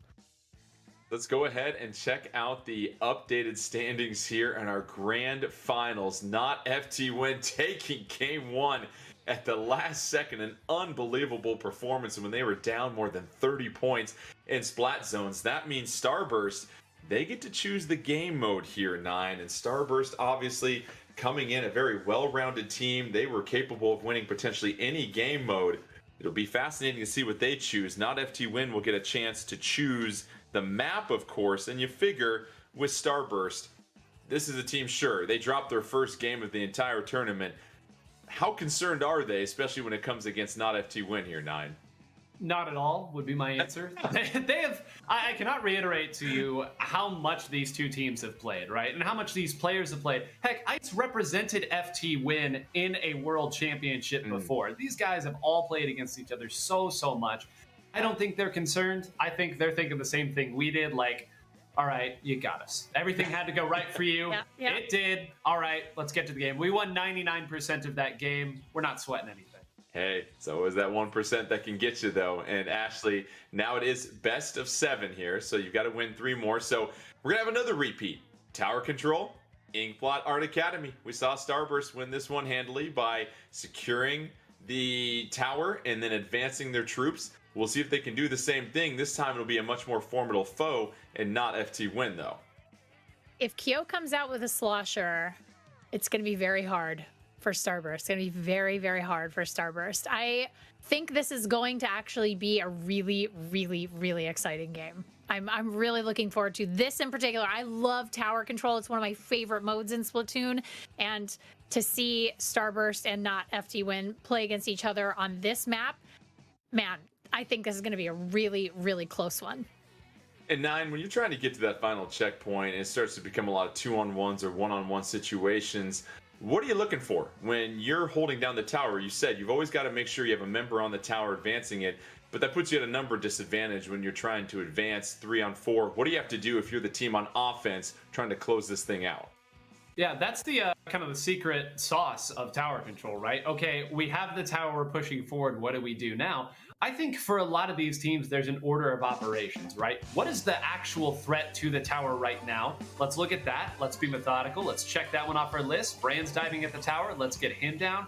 We have a bomb rush. Let's get that out of the way and just keep moving from there. What's fascinating is if you look at these loadouts here, Nine, aggressive. Not FT Win has got the range advantage over Starburst, it appears. Well, 2 end zaps here. This is a very, like, there's no secret what they're doing here. We're saying we're double armoring and we're going to go fight you, deal with it. Like, and look at this. Biscuit already has built an inkjet and was already able to get 2 people out. So it's a 3-2 advantage for not FT Win, and we're not even 30 seconds into this game here. Tower really hasn't moved much, just a couple of spots here, so an early but not safe lead for not FT Win. Now you see Brand with the splat on 2D, and that's a 4-3 advantage for Starburst. So both teams actually kind of trying to do this firefight until one team has a sizable advantage for that push. But right now, it's anybody's game. Really is anybody's game. I think if I'm either of these teams, I'm waiting for a 2 squid, 2 octoling advantage. This is like that's the thing I would be waiting for before jumping on that tower, but it looks like not FT Win is going to ride it to the first checkpoint. Not FT Win trying to get to that first checkpoint. Tower stops right there. You see Bagel down below trying to go up top for a height advantage. Oh, the 2-on-1. They take their business against Jared. And that gives them a 4-2 lead on the map as they down a couple of cephalopods there, Nine. Yeah, and look at how far Kyo is already up in position to push them back a little bit. That should make a fairly unimpeded path here, at least to the unequal path, and maybe even all the way to the checkpoint. But that's the stuff, right? It's moving very quickly, and moving where you need to quickly, I think, is the big thing. I don't care how quickly you can hit the Inkling button, how quick you can shoot. How quickly can you get where you need to be? 4-3 for a moment on the map for not FT Win. They've built a 58-100 lead. They've really applied all the pressure. I mean, Starburst hasn't even touched the tower once here, Ashley, and it feels like they're still on their heels and they haven't really gotten their bearings, and we're more than 2 minutes deep into this game. Yeah, I think that those end zaps really kind of set them back on their heels. It just was such a surprising choice and a very aggressive choice. So I think that might have actually maybe set them a little off kilter. Starburst trying to think more offensively minded at this point, trying to attack the tower, but not FT Win, just locking down the defense at this point, putting even Kawhi Leonard to shame. Now it's 94-58 advantage, not FT Win. They're trying to take game 2 here. You see 2D and Biscuit working in synchronization as they take the tower and advance it now. And you love the aggressive play style that you're seeing right here by not FT Win, 9. You do, and one of the other things that cannot be missed here, and Ashley, you even brought this point up earlier, you throw a suction bomb at the tower, people have to leave. They have a multitude of weapons that can throw a suction bomb at the tower here, so it's almost like they don't even have to show their hand when they're trying to defend, and it just seems, again, 3 minutes into it, and it has been all not FT wins so far. Not FT Win, less than 2 minutes left. They've got a pretty sizable lead, but it's only 1 checkpoint, so not entirely safe. But here they go, trying to get to the second checkpoint. They can clear this one. You figure it might change his play style, but this is hard to come by. Points are at a premium right now, Ashley. Yeah, this is this uninkable ramp is actually, it doesn't matter what level of play that you are a Splatoon player with, that uninkable ramp is really tough to take the tower up. But not FT Win has done it. They are heading toward that 3rd checkpoint. And not FT Win putting on a clinic here in game 2. They are padding their lead. Starburst looks confused and discombobulated at this point, trying to just regain their bearings. They really only have time for one sizable push as we near the 1 minute mark. And not FT Win, 9. It seems like that strategy and those ink armors are just making it so difficult for Starburst to ever get that numbers advantage. Well, it's difficult and it's frustrating too. How do you fight against a team that is always armored, always mobile, and always relevant on the objective here? It just seems like every time they get a push started, they run into somebody who's armored, and that can almost feel like you're fighting against 2 people, and that's just not fair. FT Win doesn't need that kind of handicap. Yo, trying to sneak behind the enemy defenses, gets into that ink jet, not able to pick up any splats, but still, now it's 4-2, not FT Win, under 30 seconds left. Everything going the way of purple and not FT Win. We'll see if Starburst can pull some magic out of their cap here with 20 seconds left. They're going to have to get on that tower, and everything's going to have to go right for them. But they can't even seize the tower at this point here, Ashley, and now here they go. Here's that push they have to make. It's now desperation time for Starburst. I mean, more than desperation time. 5 seconds left. 3 seconds left. Not FT Win trying to pick up another game, and they do so. Not FT Win now up 2 games to 0 in grand finals. So Starburst waltzing into grand finals, didn't lose a single game. They've now dropped 2 games in a row here, 9. This is why we say, like, never undervalue the time that these 2 teams have played against each other. If you were just looking at the numbers, taking a bird's eye view here, you would say, all right, Starburst walked in pretty comfortably. FT Win had to fight for their victory. Surely Starburst is going to roll over them. But these players have played against each other so many times. They know the ins and outs and the intricacies of how the other team likes to play. That's why we're seeing these adaptations, and that's why we're seeing such a high level of play coming out of not FT Win. So Starburst unable to even get past 90 points. I mean, that was the defensive lockdown performance we just saw from not FT Win. That puts them up 2-0 as we look at the standings here for grand finals. And not FT Win, they seem to be getting better as this tournament goes on. Don't forget, this is a team, Ashley, they were pushed to the brink. Game 5 against Good Morning, a team that many people felt, hey, if they can just win a game, Good Morning, you know, we'll give them a round of applause. So this is an unbelievable turn of events here in grand finals. Well, Good Morning came in with, you know, like we talked about, the kitchen sink of loadouts, right? They were just throwing everything they could at not FT Win, and not FT Win kind of fell back on their heels a little bit. I think maybe not FT Win gave Starburst a taste of that medicine and did the exact same thing with the tower control game. We still have 3 more game modes that they'll have to select from before we can repeat a game mode. Not FT Win up 2-0. Not going to call it a sweep quite yet at any point, but we'll see what happens here, 9, because now it'll be Rainmaker on Starfish main stage, which, listen, you and I, we do this all the time. We love this mode and map. What are these teams looking for here? Yep, they're going to be looking for the same things that they are in every Rainmaker to start. They want to get 2 or 3 down, make the big pushes, the incremental pushes. What makes this map so terrifying, and I don't use that word lightly, is once you get to that lower area that we call the pit, right, where you're finally in the lowest part of the map, you go up that small ramp and you're at the pedestal, points just fly off. I don't know where they go. I don't know exactly what the quickest path is, but I've seen teams go from 50 to 15 in a heartbeat here. All the more important to maintain composure once you do get that lead. Yeah, and we talk about in Clan Blitz, Ashley, you don't want to make that one big mistake to let them get the big push. Same holds true here, I imagine. On Rainmaker, you can't give up that one big slip up that puts your team in a hole. Yeah, I mean, if you find yourself in poor positioning and you're on the receiving end of the Rainmaker and you are just within range, I mean, that is the difference, especially for teams like these that will take every advantage. And again, like, you give them an inch, they'll take a mile. If you give a team either Starburst or not FT Win, if you give them that opportunity, they're going to take it and they're going to maximize any opportunity they get. For Starburst Tier 9, is there any recalibration? Because we sort of brushed off that first game loss. Not FT Win. They came from behind. Nicely done. We'll get you next time. Everything had to go right. Starburst is in an 0-2 hole now, potentially looking at 0-3 depending on how this one goes.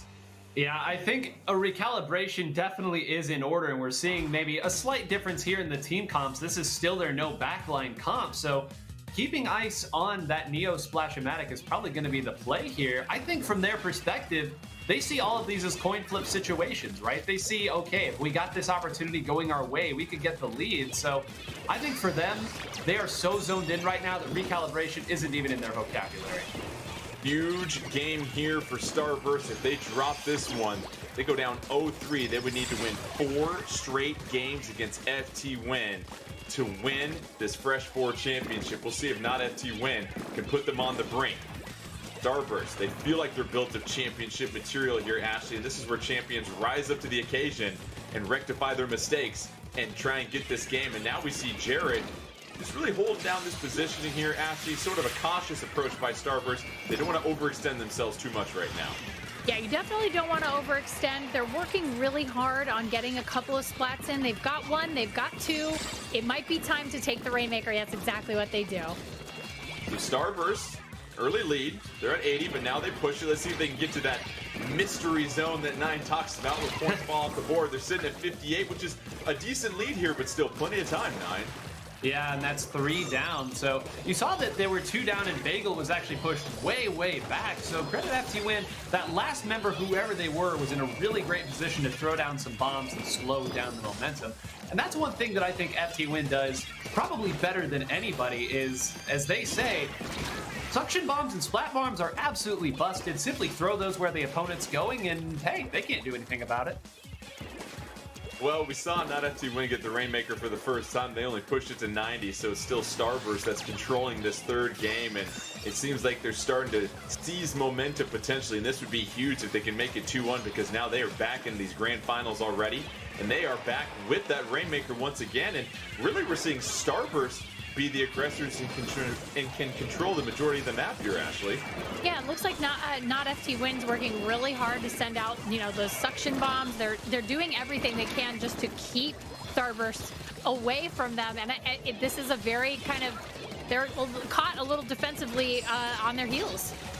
And what's interesting is that this was the stage selected by not FT Win, and Starburst now padding their lead. They push it to 40. 3-2 advantage on the map for not FT Win. 2.5 minutes left. Still a lot of time for different things to happen. We saw not FT Win get a victory in game 1 with 10 seconds left. And so far right now, 9, it seems like that comp for Starburst with no real true backline weapon, it's paying off for him. Yeah, it's paying off, and they really haven't even given up control of the map here. One thing to kind of note about this map is, with those flanks, it can be very, very tempting to send somebody up there. As we see Ice over there right now, we talked right about it, but that also means you don't really have anywhere to run to if someone else is thinking the same way. We see the Buckets fight down at the bottom, and Kyo actually gets the pick here. Kyo is in a position where if he gets 1 or 2 more picks, the path will be painted, and he's going to have the opportunity to get a bomb out as well. The members of Starburst are pushed back. This is the opportunity. So Kyo doing enough damage to give control to not FT win. Now they just have to advance the package here. It's 2-0 in the games. Not FT win trying to move up 3-0. But right now it's Starburst that regains control of this particular game of 40-77. But not FT win. That advance is stopped right there. So you love how Starburst was able to hold the fort at that moment, Ashley. Yeah, I was a little worried for a second there, but yeah, they were able to stop the Rainmaker from proceeding forward toward their goal. Kyo is just doing a whole lot of work with that Tri-Slasher. Oh, but here comes not FT win. They're trying to go down the ramp, and there it is. They take the lead from Starburst, and now 18-40 under a minute left. Not FT win sniffing a potential 3-0 lead. How about that turn of events, 9? I mean, the game-winning pressure over and over. A knockout, and both of those teams did the same thing. They put the Rainmaker in a position where they could make multiple pushes. They rotated people attacking that plat area. I told you at the beginning of this game that once the Rainmaker gets to there, anything can happen, absolutely anything. Ashley, you said it. Kyo finds a way to show up in these big moments. He got a huge pick on Jared. He kept the momentum going, and after a while, every wall will crumble in the face of that pressure. It's so true. An unbelievable turn of events. Not FT win. They were one game away from losing in semifinals to Good Morning. They have now just rattled off 3 straight games against Starburst, who came in here not even losing a game before grand finals. And so now this is totally in control of not FT win. They're up 3-0 in grand finals. That means Starburst, you've got to win 4. Count them, Ashley. 1, 2, 3, 4 games in a row if you want to try and take this from not FT win. Unbelievable what we're seeing here in the grand finals, Ashley. I mean, we're going to have to see some tides turn. What do you think? You have to see everything. Tides. Everything turning around. Everything you can think of at this point. It is unbelievable. So Starburst down 0-3 as we take a look one more time at the current standings of these grand finals. It is not FT win, down a couple of their usual members that are absolutely giving it to Starburst right now, 9. And it's crazy. I mean, after one game, we said Starburst not worried. Clearly, they have to be concerned at this point. Something's got to change here, and I think the most frustrating part here for Starburst is how the games have gone too. Game 1, you lose it at the very end. Game 2, you're up against a comp that seemingly throws suction bombs out of nowhere. Double inkjet. It's so much pressure. It's so frustrating to fight against. And then you have, by all accounts, that game in the bag. A lot had to go wrong for them. FT Win found a way to push through, so I'll tell you, Jordan, there are not many teams on the planet, forget in North America, that can take 4 consecutive games off of FT Win. Even this edition of FT Win, this is the tallest of mountains to climb. So we'll see what happens. There's a reason why they call it best of 7. It's happened before. So we're going to have Clam Blitz on Humpback Pump Track coming up here. So small stage here, Ashley, small map. A lot of things are going to be happening here at this moment, and anything can happen, as we usually say, because with this small map, one small slip up, and that can spell victory for the other team. Yeah, there's also so much opportunity to find your way to your opponent's basket, right? It's like that's really that's the exciting part about Humpback Pump Track, but it's also the most terrifying part about it when you're playing in it. Mm-hmm. So what are you thinking here? Clam Blitz on this map here, 9, because you've got to move quickly. Mobility is ever so important, and if you can get that first initial push or seize that lead, you can put tremendous pressure on the other team. You can, and the thing with Starburst that, I've always personally admired about their game is they never need to change things up too much in terms of comp. They never need to change the game plan a lot. It's a matter of execution. It's a matter of pairing up, and there are so many of these small, minute coin flip situations that are so difficult to track in the heat of the moment that really change these games. But I think if you're not FT Win here, you've tried basically 3 different looks, and you've won with all 3 of them. That's incredible confidence. They could go back to double end zap here if they wanted to really paint a lot, get a lot of those armors, force a lot of one-on-one fights. They can opt to go with a more control-heavy scenario if they want to. I feel like they are really going to get to have the pick of the litter with how they approach this map. Yeah, as you mentioned it, the double end zaps that led to the double ink armor gave Starburst fits when it was tower control in Inkblot Art Academy. You wonder if they'll go with that same loadout on this smaller map here. And really, it's just the confidence that Not FT Win is playing with right now, Ashley. We saw that ever since they had that comeback in game 1 with 15 seconds left and on the brink in splat zones. They were cool, calm, and collected, regained control, and it feels like ever since that moment, they have not let go of the momentum. Yeah, that is how they operate. You give them that momentum, and it's hard to stop. We have Not FT Win on the verge of a 4-0 sweep in grand finals. It was something that will be written down in the sea scrolls for generations to come if they can pull this off. So let's get things going here. Not FT Win in the purple, Starburst in the yellow. You see 2D with a trio of clams behind them as they try to set things up. And already 4-3 advantage for Starburst here, 9. It is, and you know, I said they didn't have to change a lot. Starburst never changes a ton, but one thing that they can do is they can pull out just a little bit more range. And look at what they've done here. They brought out a 96 gal for more range and a Kensa Splatter Shot Pro. That's going to outrange every relevant attacker that Not FT Win has. Here's the change. Let's see if it works. So a little bit more range for Starburst here. I imagine here, Ashley, Not FT Win, you really have got to be on point with your mobility. Yeah, you've got to be moving a lot. That much range is going to become very difficult to overcome, especially as you start moving towards your opponent's goal. Production bomb launcher coming out for Starburst. Ice trying to plow a pathway for his teammates. Now you've got Starburst still trying to maintain that middle mound in Humpback Pump Track, but a power clam in possession for Not FT Win. Ice picking off Biscuit right there. That'll give him a numbers advantage. But 2 specials ready to go for Not FT Win, but they're down 2 members, 9. Yeah, and Ice, finally, the reign of terror is ending here. And Bram was actually in a really unfortunate spot there. Got stuck in Booyah Bomb. And look at that. 2D not running forward there. Could have maybe tried for the score. Says instead I'm going to sit back and wait for my teammates. You can see 2 people attacking at the top of the screen. May regret leaving those points on the table. We've talked so much about how you want that first push to be the big one. Yeah, and you see 2D just happy to sit back and play a little bit of defense and cover some of the map with that ink to provide just some extra mobility for his team that is clearly outranged at this moment. But this has been just a defensive slugfest. Neither team even close to approaching a basket. And Ashley, we're already 2+ minutes in. I mean, well, this is championship play, right? The level of play happening right now. Nobody's getting overly aggressive to the point where they're making an unforced error, and that's really going to be critical. Like 9 says, you want to score. You want to get that really big score up front. The margin of error is razor thin. Not FT Win trying to pick up this 4th and decisive game. And what did you see there, 9? I think I saw 3 people fall at the hand of Kyo's bucket right there, using their power clam as bait. Somebody ran after him there. Kyo came back and got 1, 2, and even 3. And speaking of points, look at them fly off the board right now. Wow. This for your opening push. 80 points and counting. Just an absolute sledgehammer of an opening hit from Not FT Win. They score 71 points on their initial push, and if you thought Starburst was backed up against the edge, they are hanging by a tentacle at this point because under 2 minutes left, they trail by more than 3 power clams. So we'll see if Starburst can regain control, and it is going to take a lot here, Ashley. What do we need to see from Ice and the gang if they want to try and get back into this one?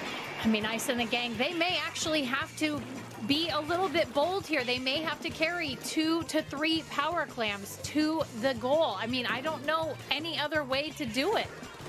Well, they've got 2 in their possession right now, 9, but as we've said before, that gives up your position. Small map or not, you really don't want to reveal where you're at because you can't surprise anybody. And there goes down 1 member of Starburst. Now it's 4-2 on the map for Not FT Win. They quickly shut down that potential push by Starburst. It is all Not FT Win with just 1:10 left here, 9. It is an unbelievable game here by Kyo, as it looks like we're finally going to see some points coming back the other way. But this entire game, Not FT Win has just trusted the fact that as long as they don't let anybody attack from the left or right flank, they will be able to hold and minimize any damage. You see that score came in. That's not a whole lot of points there. You add those 2 scores up together and you get 100 here. So they know as long as they don't make the big error and don't let anybody attack them when they're not looking, they should be able to hold this with just 30 seconds left. I think they're right. The quick calculations from 9 really setting the stage for just how difficult this mountain is for Starburst to climb. Down 3-0. They trail by 42 points here, and already not FT win. They can just lock things down that they can hold their ink for 20 more seconds. Not FT win. Down a couple members. Starburst trying to threaten the throne. Cannot FT win. Send a message that ripples throughout competitive Splatoon 2. We'll see here. 6 seconds left. Not FT win. Trying to hang on. You got a couple of power clams in possession for Starburst. Penalty isn't that high. There's one power clam. They're up 4-2. Power clam. Oh, and how about that? Starburst on the brink of elimination. They do exactly what they need to do, and they force a game 5. Ashley, how about that? I mean, I can believe what I just saw, but also that was amazing play, amazing coordination on Starburst's part. I cannot believe those Tentamissiles laid a beautiful path forward for 2 power clams. I mean, just that was a perfect Clam Blitz play. That was a perfect Clam Blitz play. 9. We knew going into this that Starburst would have to win 4 straight games if they want to claim the championship here. You got to do it 1 game at a time. Can't imagine starting things off in any more dramatic fashion as we just saw there. An overtime victory to fight off the 4-0 sweep. You're not entertained? Like, I don't know what else to say about this. We said earlier on, right? There was no panic in Starburst, right? They lose a game, maybe even 2 games to just crazy last-minute pushes.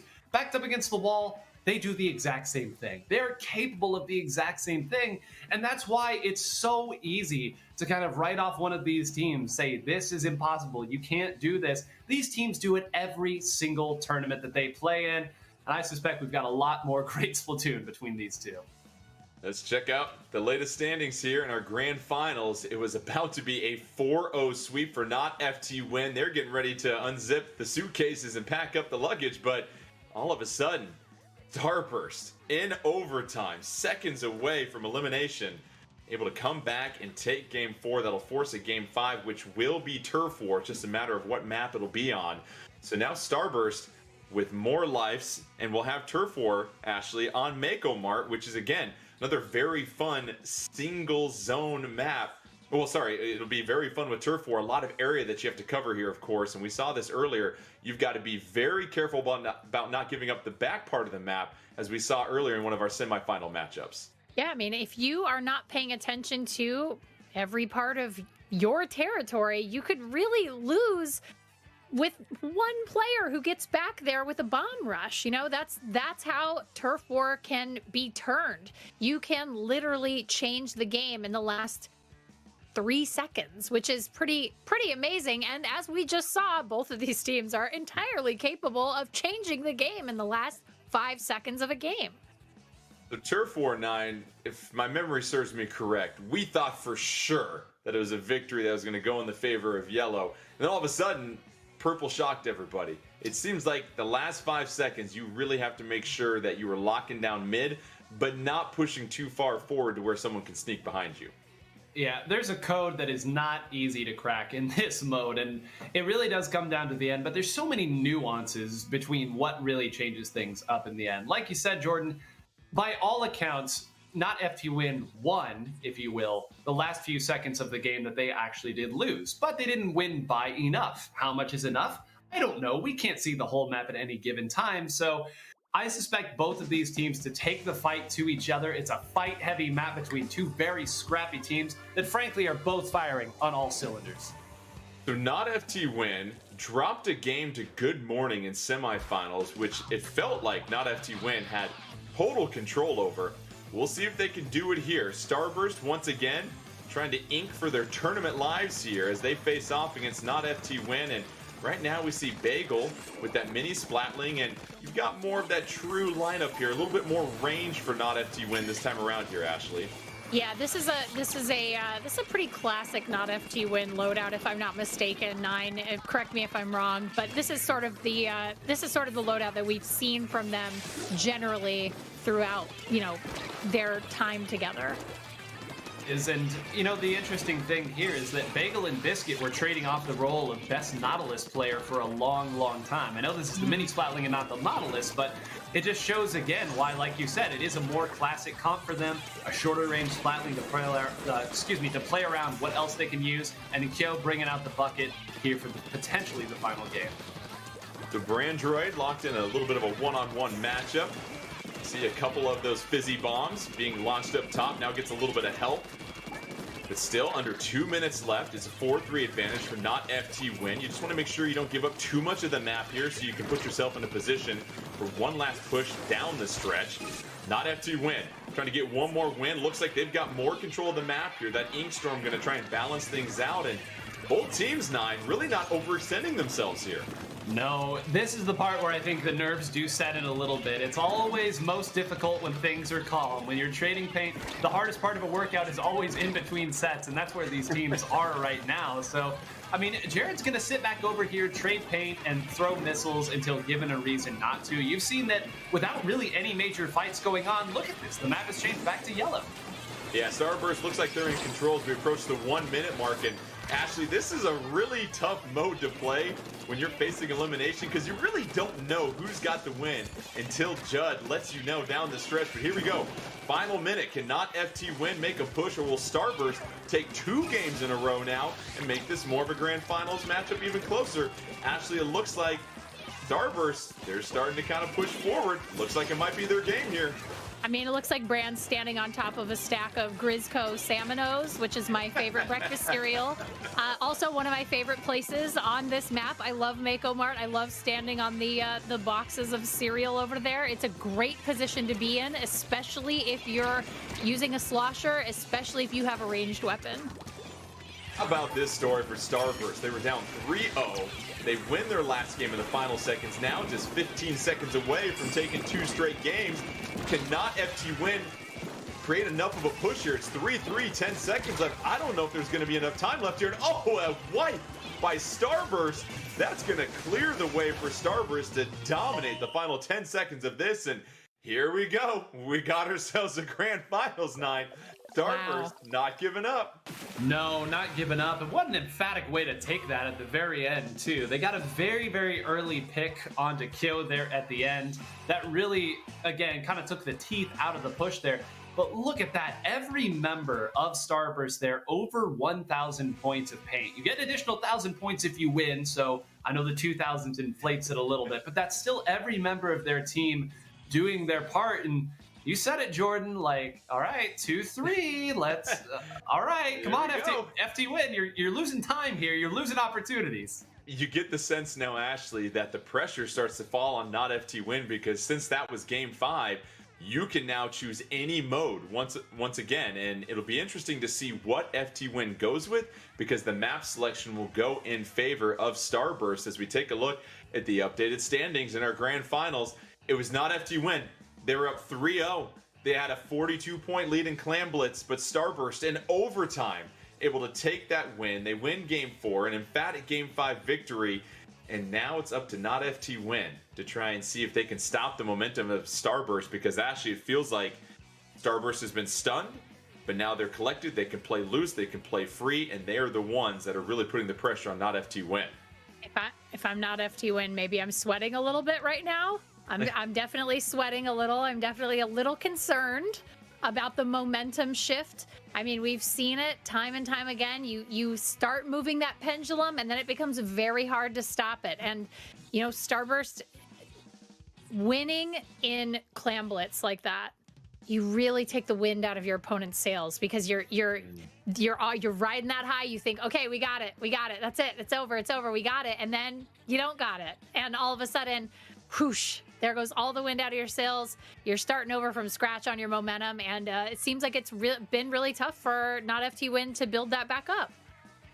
9, if you are not FT win, what game mode are you thinking about right now? Because we saw them win Splat Zones late from behind. Obviously, they've won Rainmaker. They've won Tower Control. Which of those 3 do you feel like they feel the most confident in? Because if you don't get this win here, you really have a lot of pressure on yourself in Game 7. Well, here's my thought. There's 2 ways to approach this. Earlier, they did choose Splat Zones to start off this set. That was their choice as the lower seed. They chose Splat Zones, so comfortable there. But they really, really looked good on Tower Control. And Tower Control, for most teams, tends to be the mode that you don't want to take Starburst to. It's something they've been very dominant on. But that double end zap is going to be tough for Starburst to crack here. They probably, if the same trick comes out against them twice, they'll certainly have some sort of answer. But, I mean, it's going to be a coin flip in my eyes. Well, we know that the game mode will be Tower Control, so it's going to be very exciting to see what happens after that, because as you said, they were very dominant there, Nine. And Ashley, you look at what Not FT Win was able to do, not just offensively in Tower Control, but remember, Starburst only got to 94, just 6 measly points in Tower Control, so they're very capable of defending the tower also.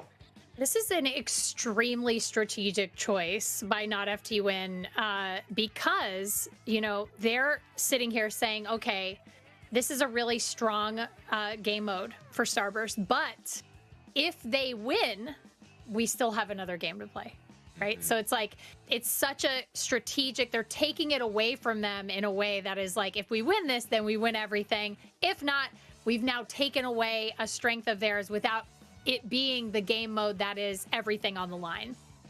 Well, buckle up, because it'll be Tower Control and Wahoo World. So the first time we've seen Wahoo World in this Fresh 4 Championship 2021 here today. And what do you think about this map here, Nine, on Tower Control? Because we know there's a big drop as you start to get to that first and second zone. And there really is that period. If you can get the tower past that checkpoint, you've given yourself a huge advantage. Yeah, a lot of open sight lanes here on this map. That's what I think of when I think of Wahoo World, where, Jordan, apparently you are right now looking at your background. Hey, but, you know, yeah. I mean, a couple churros, some corn dogs in between the Pick me up, here. get me a souvenir, please. I want a stuffed, I need a stuffed squid. Funnel cake does sound good, but I'll just say I'm really curious what Ice is going to pick here, right? Because in the previous game we saw this that Tower Control was played on, they didn't really have a whole lot of range to do anything with, frankly, and it's one of the reasons why they had such a difficult time attacking the defensive positions of Not FT Win. So I'm curious what Ice is feeling, what he's going to go with in this do or die situation, but it is very, very treacherous to attack once you get past that area that you were talking about, Jordan. What's fascinating, Ashley, is the last time these two teams squared off in Tower Control, it was Starburst that chose the game mode, which was Tower Control, and then it was Not FT Win that chose Inkblot Art Academy. So if you're Starburst, I figure you've got to feel pretty confident, because you not only got the game mode that you feel confident in, but you picked the map that you feel the most comfortable with.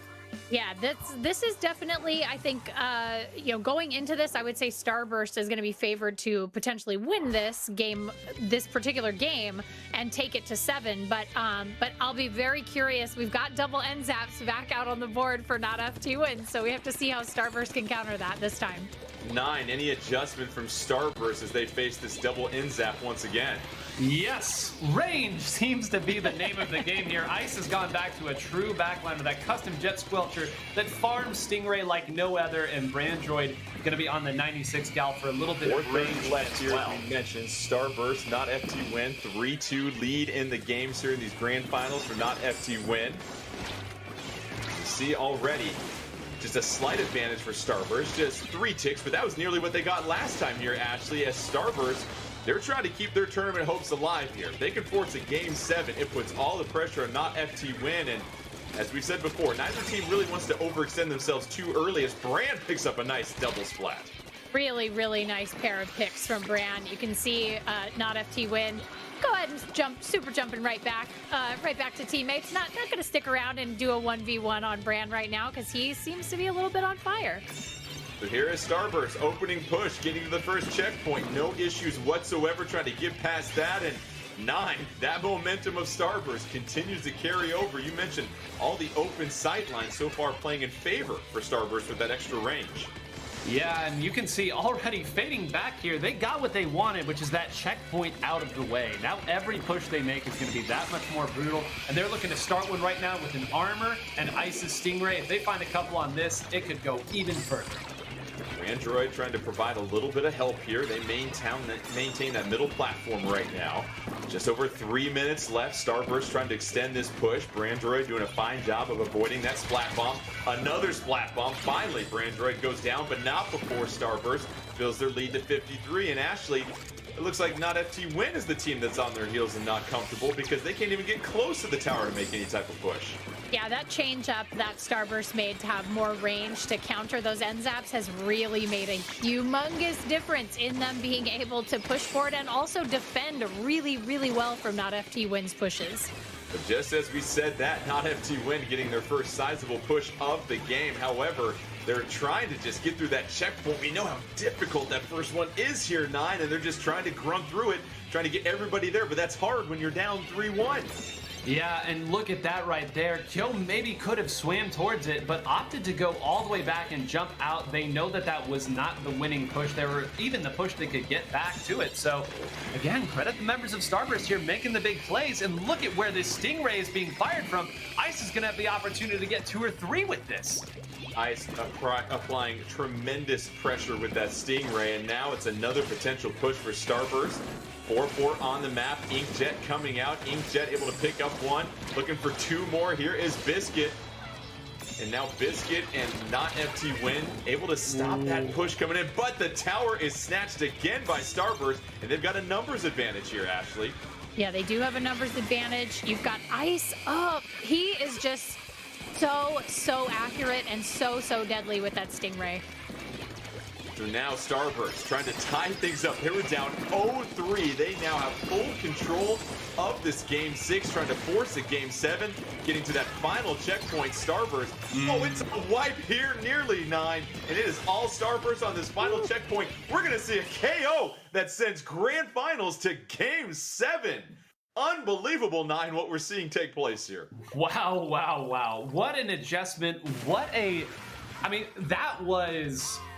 I will say that was just as dominant as the first tower control game that we saw. I know that there was a bigger push by not FT Win to start that game, certainly more than the 6 points that Starburst could muster up in their previous tower control game, but that was every bit as dominant. You got the sense there was never a huge opportunity, and I think this more range thing, that nice little adjustment, that nice little tactic has really paid off in a big way.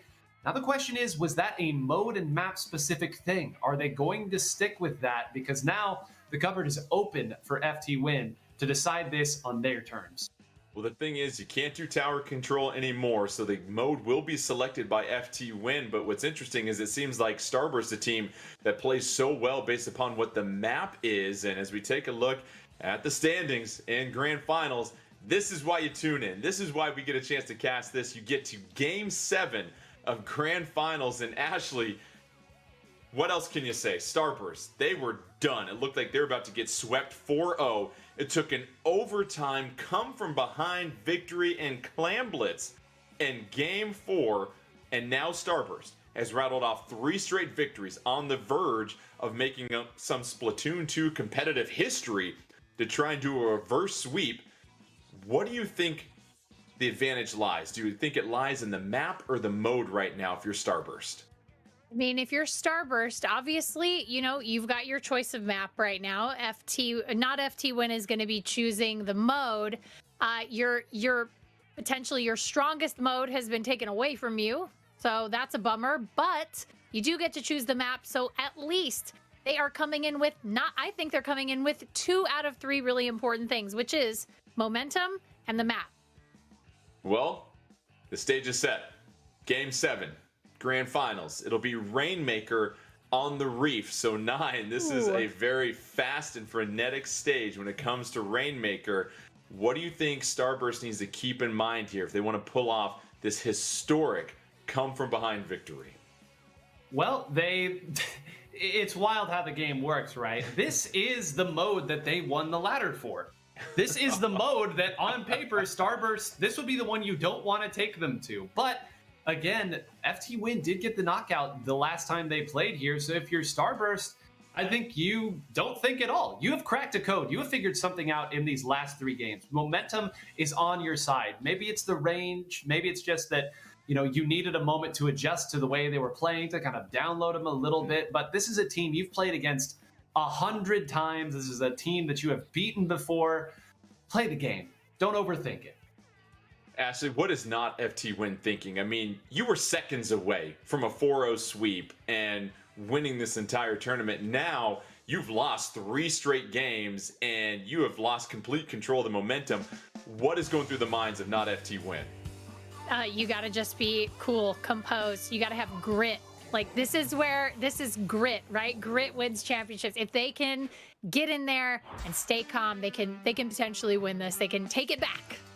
Rainmaker on the reef. Which team will strike first? Starburst, not FT Win. Game 7.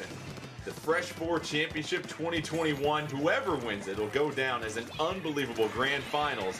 So sit back and enjoy. We'll see who is able to overcome unbelievable odds and win our championship here today. Right now, Rainmaker Shield is down. Starburst being patient, trying to fight through a couple of suction bombs coming through on that suction bomb rush. But now it's a 3-3 advantage. It was temporarily a 3-2 advantage for Starburst, but so far, nobody, as we said before, trying to overextend themselves. Yeah, nobody trying to overextend, and even though it was essentially a trade, it was a trade that favored Starburst because they were able to get into a better position on that central area that we will see these teams jockey for time and time again over the course of this game. Biscuit trying to bounce back, backed up into a bit of a corner. You see the pressure coming on from a trio of members from Starburst, and that Rainmaker in the hands of Starburst. They'll build the early lead. You see the suction bomb rush coming from Bagel. Bagel just being mindful, trying to litter suction bombs on that bridge and apply a little bit more pressure. But then here comes that Rainmaker, and so far, Ashley, Starburst doing a good job of just being patient while in control of the Rainmaker. Doing a really, really good job of being patient, not overextending, doing their best to sort of get a pick or two and then push forward. That's what you see. Unfortunately, Starburst down 4-3 for the second. Now they take the numbers advantage here, 9-3-2, and this is when you got to strike. Yeah, this is actually a rare overextension by Biscuit here. Dove into what was a 1v2 and maybe didn't need to. I'm not sure what member was actually able to take out the Rainmaker, but that's going to give them much, much needed time to get set back up, especially because Ice was sitting on that Stingray. Now look at this. That Stingray's not going to find anything relevant, and now FT Win has a great opportunity to make a counter push because Kyo and Biscuit are already deep. FT Win getting the stop just in the nick of time. You see that left pathway up the ramp, sort of the backdoor entrance. You can chew off a lot of the score if you get the Rainmaker down there. So it sits back in the middle. Starburst at 82. Plenty of time left here in this final decisive Game 7. Ashley, it seems like even though FT Win has done a fine job of playing defense, they haven't really put themselves in a position to push as they are now back on their heels once again.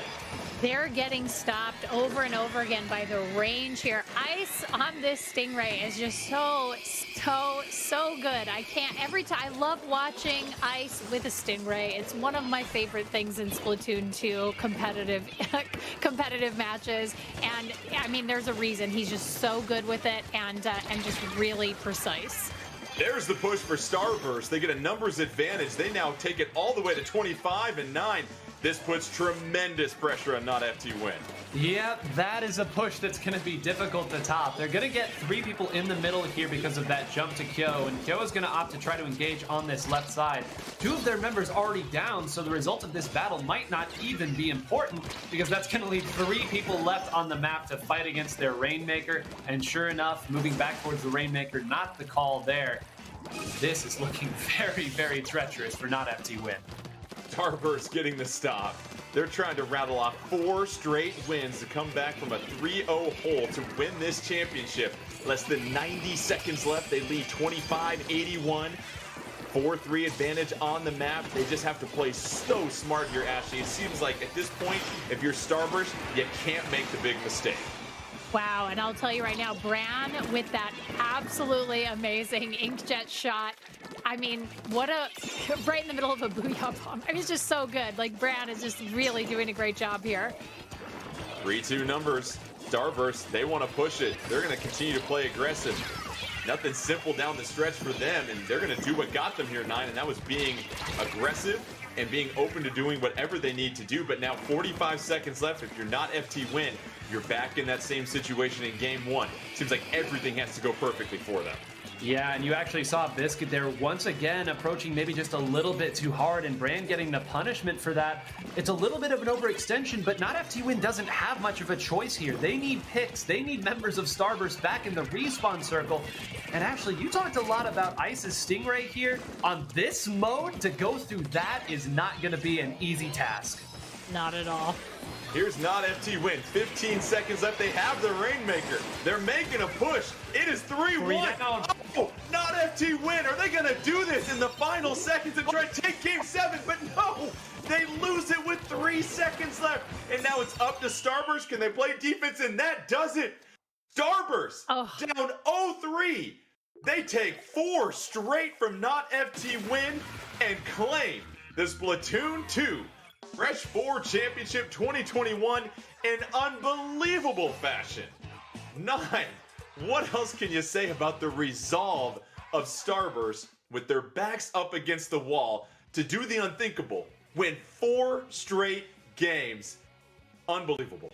It's astounding, but can we talk about the end of that game? You said it was just one person left against 3. It was Brandroid. Brandroid got all 3. And what a microcosm of what this set was, right? Backs against the wall, not in a great spot to even begin mounting a comeback there, to be able to get all 3 at the end to ensure the victory. What a gritty win for Starburst. We talk so much about Not FT Win's pedigree. The members of those teams, they've won it before. They seem to always pull it out a higher class. Starburst, congratulations. You have been working for this for so long, and what a deserved victory. You couldn't have made it any harder for yourselves, but you got the job done in the end. I mean, Ashley, how good does this have to feel for Starburst? I mean, what is the narrative if they get swept 4-0 by Not FT Win, who doesn't have all their members? But no, they change course completely and do the unthinkable. They come back from 3-0 and get 4 straight wins to claim this championship. I mean, is there no more delicious way to win a championship than a reverse sweep? I mean, it's got to feel amazing. It's got to feel incredible. You know, Ice had 6 Stingrays in the middle of that Rainmaker match. Like, I can't believe the level of composure it takes to stop the momentum in such a way. I mean, that game 4 was the Clam Blitz game, that overtime win absolutely changed the fate of this match. Let's take a look at the final bracket from just an absolutely thrilling day of Splatoon 2 competition here in this Fresh 4 Championship 2021. There is your champion, Starburst, in Game 7 that went to overtime, able to come back from a 3-0 hole against Not FT Win and claim our grand prize package. Not FT Win will get our first place package, but all of us are winners for watching what will go down, at least for the 3 of us, one of the most unbelievable grand final sets we have ever seen, and really put a stamp on just the excitement that was the Splatoon 2 Fresh 4 Championship 2021. So thank you again for joining us. For myself, Ashley, and 9, what an unbelievable tournament. Make sure you continue to stay tuned to Nintendo Versus for more great Nintendo competitive action. And don't forget, Play Versus is Nintendo's official Scholastic partner for both Super Smash Bros. And Splatoon 2, where thousands of high school players will compete weekly for a championship title, and players can now earn a varsity letter. Yeah, that's right, a varsity letter by gaming with their friends. The fall season has already begun, but you can sign up now to learn more about the spring season at www.playversus.com. Spread the word at your school and visit www.playversus.com to get your school ready to play in the spring season of 2022. That'll do it for all of us. We'll catch you guys next time, and until then, enjoy all the great Nintendo competitive action.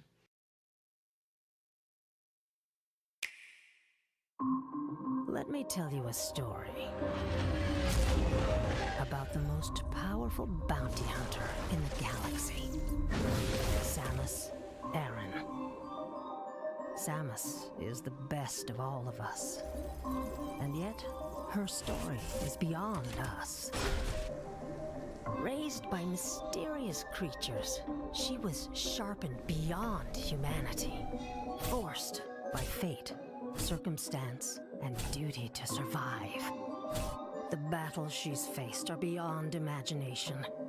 Fearsome aliens, apocalyptic creatures, and even monsters within. Mission after mission, Samus has proven to be infallible, strong, ferocious. Still, every mission leaves deep scars, and every hunter has a final hunt. This is a story of the hunter becoming the hunted.